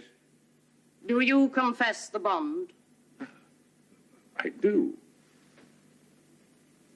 Then must the Jew be merciful? On what compulsion must I?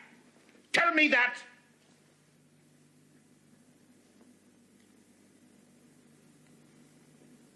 The quality of mercy is not strained.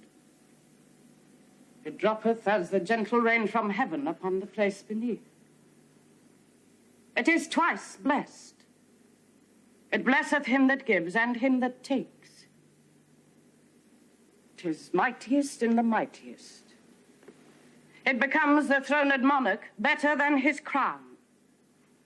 His scepter shows the force of temporal power, the attribute to awe and majesty, wherein doth sit the dread and fear of kings. But mercy is above this sceptred sway.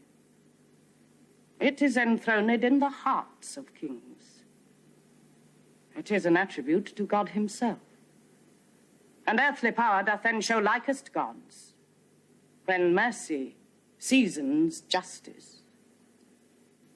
Therefore, Jew, though justice be thy plea, consider this, that in the course of justice, none of us should see salvation. We do pray for mercy, and that same prayer doth teach us all to render the deeds of mercy.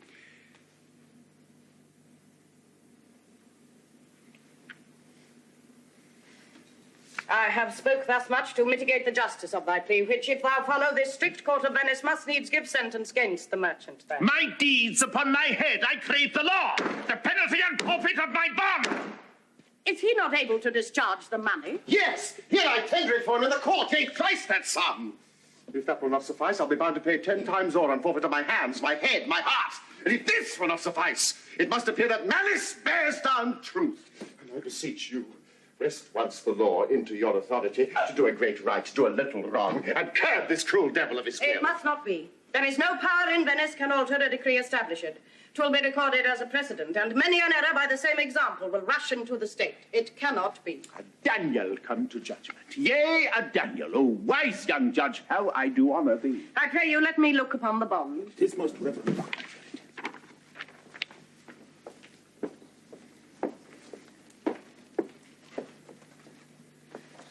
Shylock, there's thrice thy money offered thee. An oath. An oath. I have an oath in heaven. Shall I lay perjury upon my soul? No, not from Venice.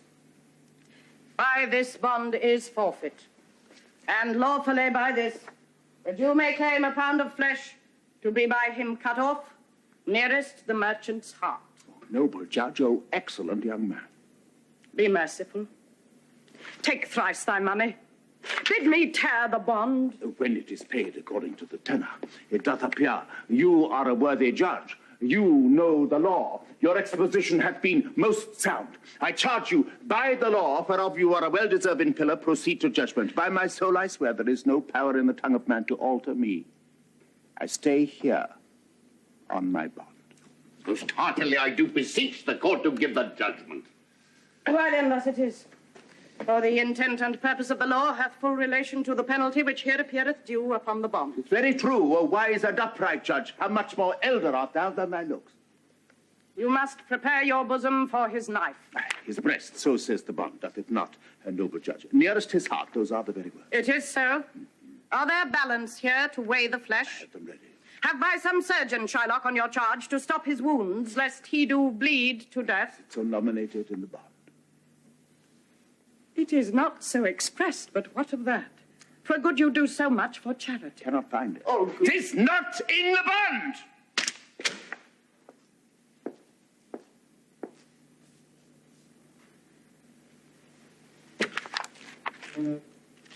You, merchant, have you anything to say?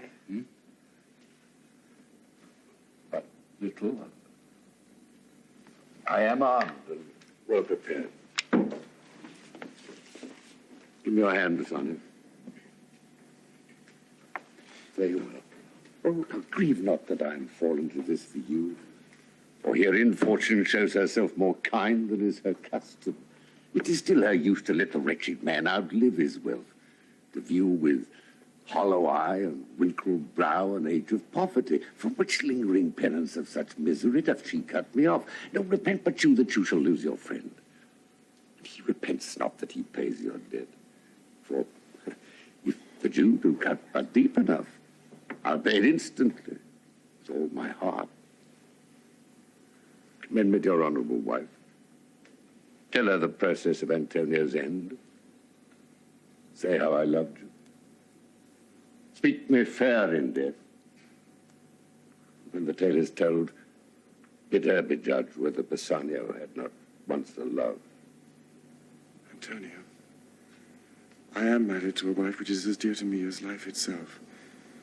But life itself, my wife and all the world are not with me esteemed above my life. I would lose all, I sacrifice them all here to this devil to deliver you. Your wife would give you little thanks for that if she were by to hear you make the offer. I have a wife whom I protest I love.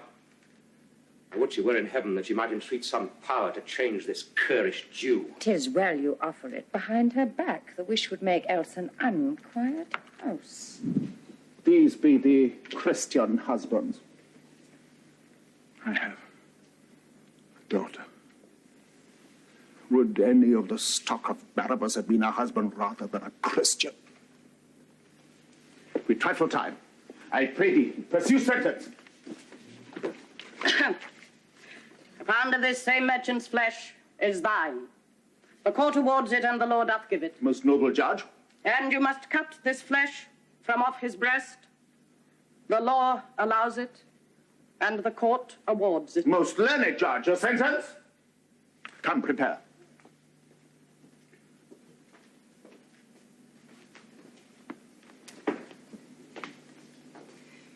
Tarry a little. There is something else. This one doth give thee here no jot of blood. The words expressly are a pound of flesh.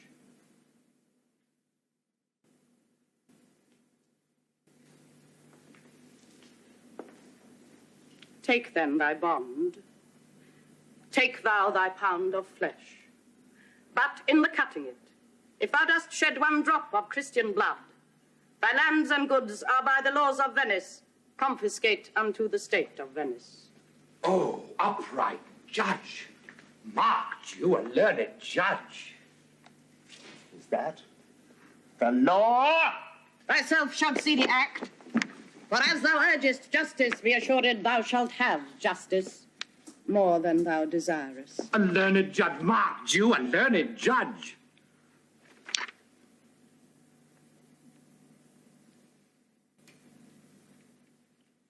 I take this offer, then pay the bond thrice and let the Christian go. Here is the money. Soft, the Jew shall have all justice. Soft, no haste. He shall have nothing but the penalty. Oh, Jew, an upright judge, a learned judge. Therefore, prepare thee to cut off the flesh. Shed thou no blood, nor cut thou less nor more, but just a pound of flesh.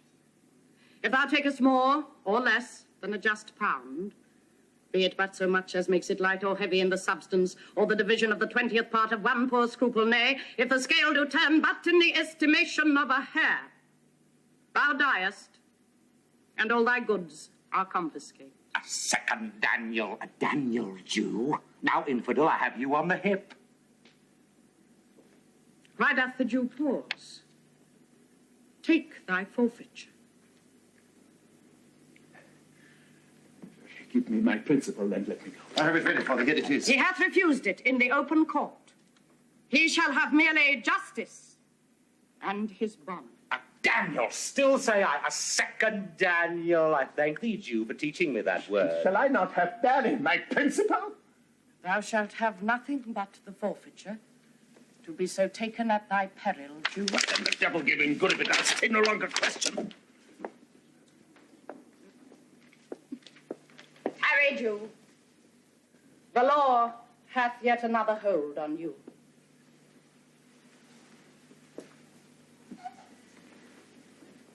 It is enacted in the laws of Venice, if it be proved against an alien, that by direct or indirect attempt he seek the life of any citizen, the party against the which he doth contrive shall seize one half his goods. The other half comes to the privy coffer of the state, and the offender's life lies in the mercy of the Duke only, gainst all other voice. In which predicament I say thou standst, for it appears by manifest proceeding that indirectly and directly too thou hast contrived against the very life of the defendant, and thou hast incurred the danger formerly by me rehearsed. Down, therefore, and beg mercy of the Duke. Beg! But thou mayst have leave to hang thyself. And yet thy wealth being forfeit to the state, thou hast not left the value of a cord. Therefore thou must be hanged at the state's charge. That thou shalt see the difference of our spirit. I pardon thee thy life before thou ask it. For half thy wealth, it is Antonio's. The other half comes to the general state, which humbleness may drive into a fine. I, for the state, not for Antonio. Nay, take my life and all. Pardon not that. You take my house if you do take the prop that doth sustain my house. You take my life if you do take the means whereby I live.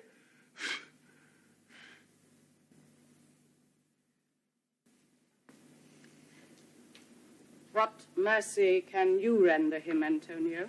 A halter gratis, nothing else, for God's sake.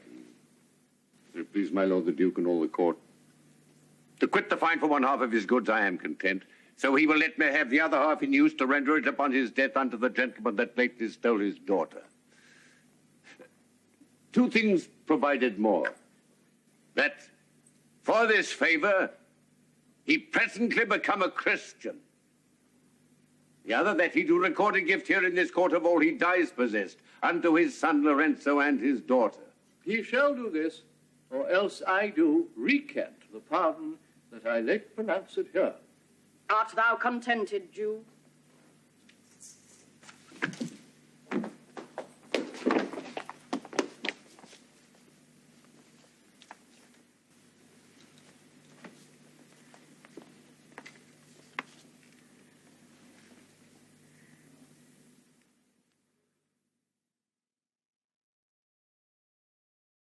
What dost thou say?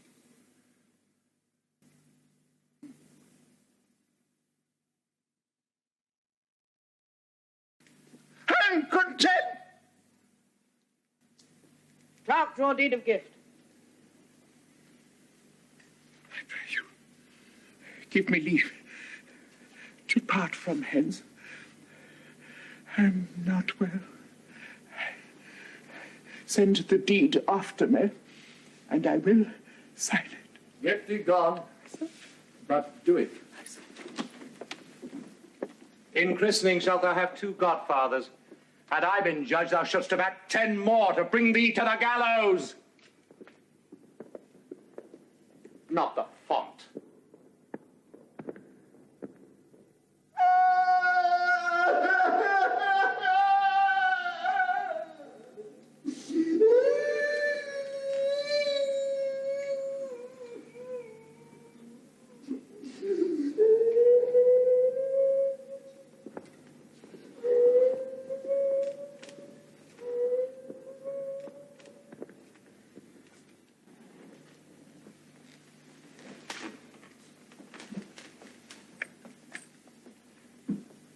Sir, I entreat you home with me to dinner.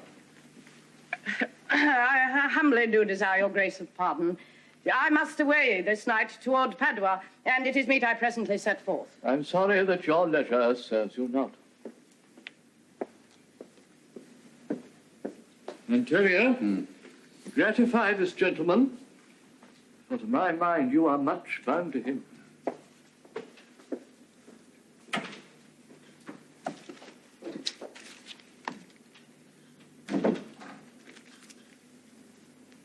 Most worthy gentlemen, I and my friend have by your wisdom been this day acquitted of grievous penalties, in lieu whereof 3,000 ducats due unto the Jew, who freely cope your courteous pains. And stand indebted over and above in love and service to evermore. He is well paid that is well satisfied, and I, delivering you, am satisfied, and therein do account myself well paid. My mind was never yet more mercenary. I pray you, know me when we meet again. I wish you well, and so I take my leave. Sir, of course I must attempt you further. Take some remembrance of us as a tribute, not as a fee. Grant me 2 things, I pray you. Not to deny me, and to pardon me. You press me far, and therefore I will yield. Now, give me your gloves. I'll wear them for your sake. And for your love, I'll take this ring. Oh, do not draw back your hand. I'll take no more. And you in love shall not deny me this. This ring, alas, good sir, it is a trifle. I will not shame myself to give you this. I will have nothing else but only this, and now methinks I have a mind to it. Well, there's more depends on this than on the value. The dearest ring in Venice will I give you, and find it out by proclamation. But for this, I pray you pardon me. I see, sir, you are liberal in offers. You taught me first to beg, and now methinks you teach me how a beggar should be answered. But, sir, this ring was given to me by my wife, and when she put it on, she made me vow neither to sell, nor give, nor lose it. That excuse serves many men to save their gifts. And your wife being not a mad woman, and know how well I have deserved this ring, she would not hold out enemy forever for giving it to me. Well, peace be with you. I pray you, Lord Bassanio, let him have the ring. Let his deserving and my love withal be valued against your wife's commandment.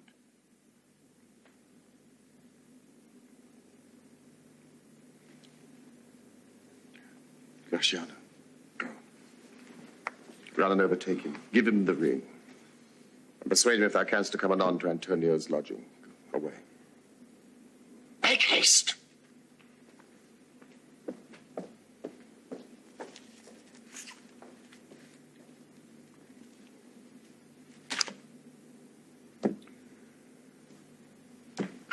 You and I will thither presently. And in the morning early, we will both fly toward Belmont.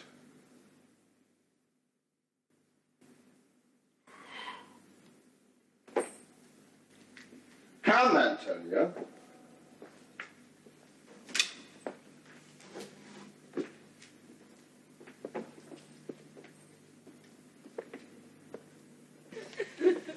Inquire the Jew's house out. Give him this deed and let him sign it. And we'll away tonight and be a day before our husband's home. This deed will be well welcome to Laurence. Fair sir, you are well ordained. My Lord Bassanio, upon more advice, hath sent you here this ring. And doth entreat your company at dinner. That cannot be. His ring I do accept most thankfully, and so I bid you tell him. Furthermore, I pray you, show my youth old Shylock's house. Well, that I will do. Sir, I would speak with you. I'll see if I can get my husband's ring, which I did make him swear to keep forever. Thou mayest, I warrant.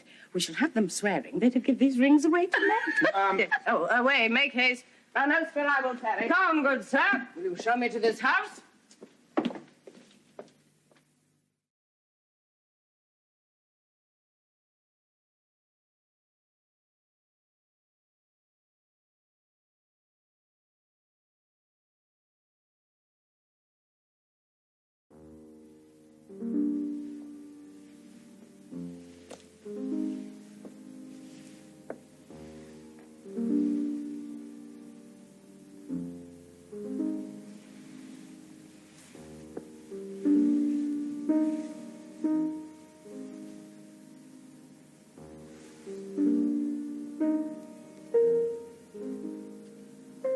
Moon shines bright.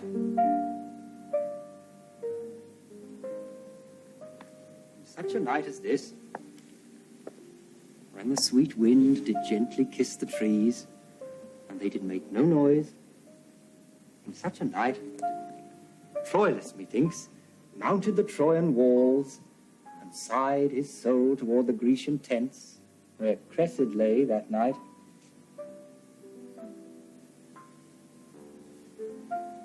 Such a night that Thisbe fearfully outtripped the dew, and saw the lion's shadow wear himself, and ran dismayed away.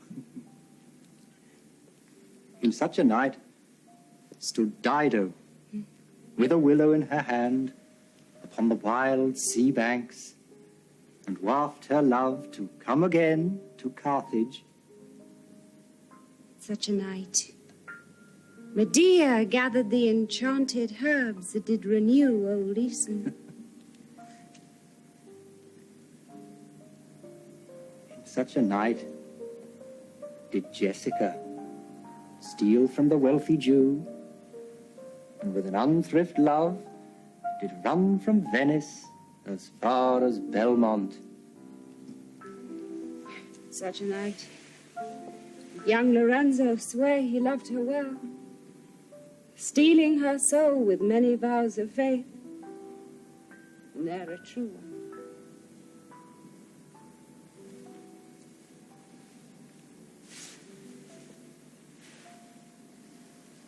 In such a night did pretty Jessica, like a little shrew, slander her love, and he forgave it her. I would outnight you, but hark, I hear the footing of a man. Who comes so fast in silence of the night? A friend. A friend? What friend? Your name, I pray you, friend. Stefano is my name, and I bring word. My mistress will, before the break of day, be here at Belmont. She doth stray about by holy crosses, where she kneels and prays for happy wedlock hours. Who comes with her? None but a holy hermit and her maid. I pray you, is my master yet returned? He is not, nor we have not heard from him. But go we in, I pray thee, Jessica, and ceremoniously let us prepare some welcome for the mistress of the house. Sweet soul, let's in, and ne'er expect their coming. And yet, no matter. Why should we go in? My friend, Stefano, signify, I pray you, within the house your mistress is at hand, and bring your music forth into the air.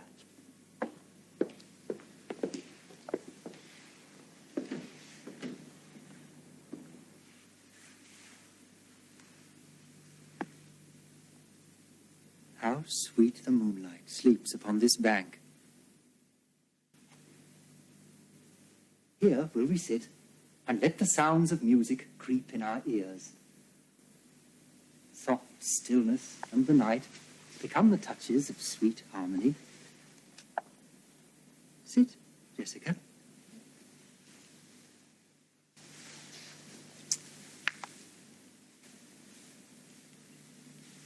Look how the floor of heaven is thick inlaid with patines of bright gold. There's not the smallest orb which thou behold'st, but in his motion like an angel sings, still choiring to the young-eyed cherubims. Such harmony is in immortal souls, but whilst this muddy vesture of decay doth grossly close it in, we cannot hear it.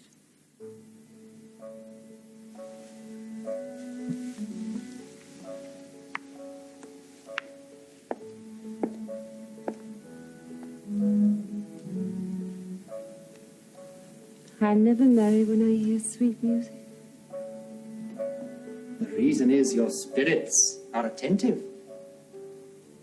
For do but note a wild and wanton herd or race of youthful and unhandled colts, fetching mad bounds, bellowing and neighing loud, which is the hot condition of their blood. If they but hear perchance a trumpet sound, or any air of music touch their ears, you shall perceive them make a mutual stand, their savage eyes turned to a modest gaze by the sweet power of music. Therefore the poet did feign that Orpheus drew trees, stones, and floods, since naught so stockish, hard, and full of rage, but music, for the time, doth change his nature. A man that hath no music in himself, nor is not moved with concord of sweet sounds, is fit for treasons, stratagems, and spoils. The motions of his spirit are dull as night, and his affections dark as Erebus. Let no such man be trusted. Mark the music.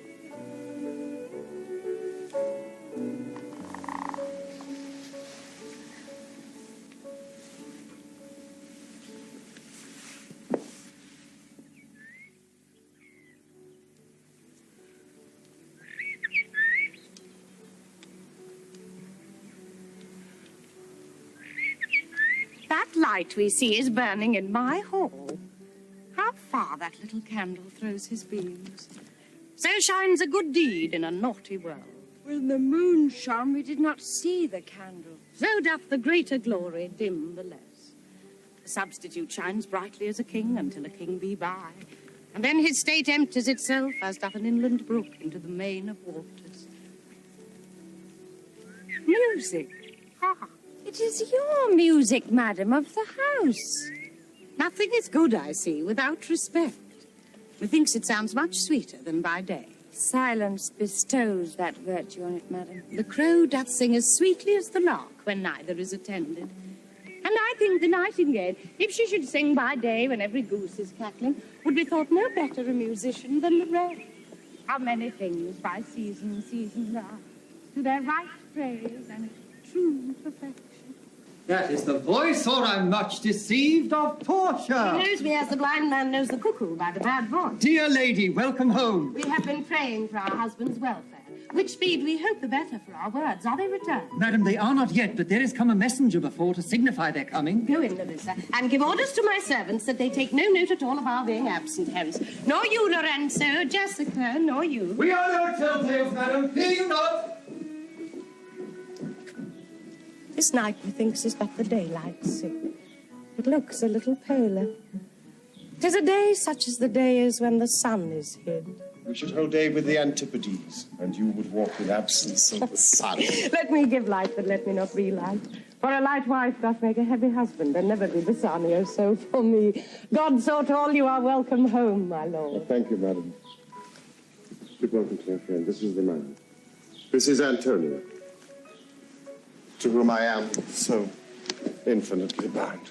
You should in all sense be much bound to him, for as I hear, he was much bound for you. No more than I am well acquitted of. Sir, you are very welcome to our house. It must appear in other ways than words, therefore I scant this breathing courtesy. By yonder moon, I swear you do me wrong. In faith, I gave it to the judge's clerk. Would he were Gelf that had it for my part, since you do take it, love, so much at heart. A quarrel? Ho, already, what's the matter? About a hoop of gold, a paltry ring that she did give me, whose posy was for all the world like cutler's poetry upon a knife. Love me and leave me not. What talk you of the posy or the value? You swore to me when I did give it you that you would wear it till your hour of death, and that it should lie with you in your grave. No, not for me yet. For your vehement oaths you should have been respectful and have kept it. Gave it a judge's clerk. God's my judge, the clerk will know where hair on's face that had it. He will, and if he live to be a man. Aye, if a woman lived to be a man. Oh, by this hand I gave it to a youth, a kind of boy, a little scrubbed boy, no higher than myself, the judge's clerk. A prating boy who begged it as a fee. I could not for my heart deny it him. You were to blame, I must be plain with you. To part so slightly with your wife's first gift, a thing stuck on with oaths upon your finger, and so riveted with faith unto your flesh. I gave my love a ring, and made him swear never to part with it, and here he stands. I dare be sworn for him he would not lose it, nor pluck it from his finger, for the wealth that the world masters. Now, in faith, Graciano, you give your wife too unkind a cause for grief, and 'twere to me I should be mad at it. My Lord Bassanio gave his ring away unto the judge that begged it, and indeed deserved it too. And then the boy, his clerk, who took some pains in writing, begged mine, and neither man nor master would take aught but the 2 rings. What ring gave you, my lord? Not that I hope that you received of me. If I could add a lie that were a fault, I would deny it. But you see, my finger, not the ring of pint, it is gone. Even so void is your false heart of truth. By heaven, I will ne'er come in your bed until I see that ring. Nor I in yours till I again see mine. Sweet Portia, if you did know to whom I gave the ring, if you did know for whom I gave the ring, and how unwillingly I parted with the ring, when naught would be accepted but the ring, you would abate the strength of your displeasure. If you had known the virtue of the ring, or half her worthiness that gave the ring, or your own honor to contain the ring, you would not then have parted with the ring. What man is there so much unreasonable, if you had pleased to have defended it with any terms of zeal, wanted the modesty to urge the thing held as a ceremony? The Nerissa teaches me what to believe. I'll die for it, but some woman had that ring. No, upon my honor, upon my soul, no woman had it, but a civil doctor. Let not that doctor e'er come near my house. Since he hath got the jewel that I loved, and that which you did swear to keep for me, I will become as liberal as you. I'll not deny him anything I have. No, not my body, nor my husband's bed. Know him I shall, I am well sure of it. Lie not a night from home. Watch me like Argus. If you do not, if I be left alone, now by mine honor, which is yet mine own, I'll have that doctor for my bedfellow. And I, his clerk. Therefore be well advised how you do leave me to mine own protection. Well, do you so? Let not me take him then, for if I do, I'll mar the young clerk's pen. I am the unhappy subject of this quarrel. Oh, sir, grieve not you. You are welcome, notwithstanding. Sweet Portia, pardon me. And upon my soul, I swear I never more will break an oath with thee. I once did lend my body for his wealth, which but for him that had your husband's ring had quite miscarried. I dare be bound again, my soul upon the forfeit, that your lord will never more break faith. Advisedly. Then you shall be his surety. Oh. Give him this, and bid him keep it better than the other. Dear Lord Bassanio, swear to keep this ring. By heaven, it is the one I gave the doctor. I had it of him. Pardon me, Bassanio, for by this ring that doctor lay with me. And pardon me, my gentle Gratiano, that same scrubbed boy, the doctor's clerk, in lieu of this, last night did lie with me. Why, this is like the mending of highways in summer where the ways are fair enough. What, are we cuckolds ere we've deserved it? Oh, speak not so grossly.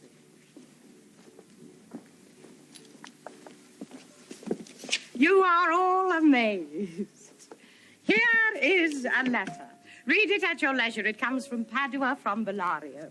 There you shall find that Portia was the doctor. Nerissa there, her clerk. Lorenzo here shall witness I set forth as soon as you and have but now returned. I have not yet entered my house. Antonio, you are welcome. And I have better news in store for you than you expect. Unseal this letter soon. There you shall find 3 of your Arguses are richly come to harbour suddenly. You shall not know by what strange accident I chanced upon this letter. I am dumb. Were you the doctor, and I knew you not? Were you the clerk that is to make me cuckold? Aye, but the clerk who never means to do it, unless he live until he be a man. Sweet doctor, you shall be my bedfellow.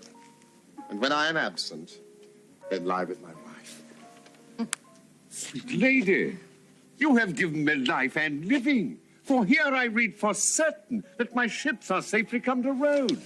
Oh, how now, Lorenzo? My clerk hath some good comforts, too, for you. Aye, and I'll give him without a fee. There do I give to you and Jessica, from the rich Jew, a special deed of gift after his death of all he dies possessed. Here, ladies, you drop manna in the way of starved people. 'Tis almost morning. And yet I'm sure you are not satisfied of these events at full. Let us go in, and charge us there upon interrogatories, and we will answer all things faithfully. Let it be so. The first interrogatory that my Nerissa shall be sworn on is whether till the next night she'd rather stay or go to bed now, being 2 hours today. But were the day come, I should wish it dark. But I were couching with a doctor's clerk. Well, while I live, I'll fear no other thing so sore as keeping safe Nerissa's ring.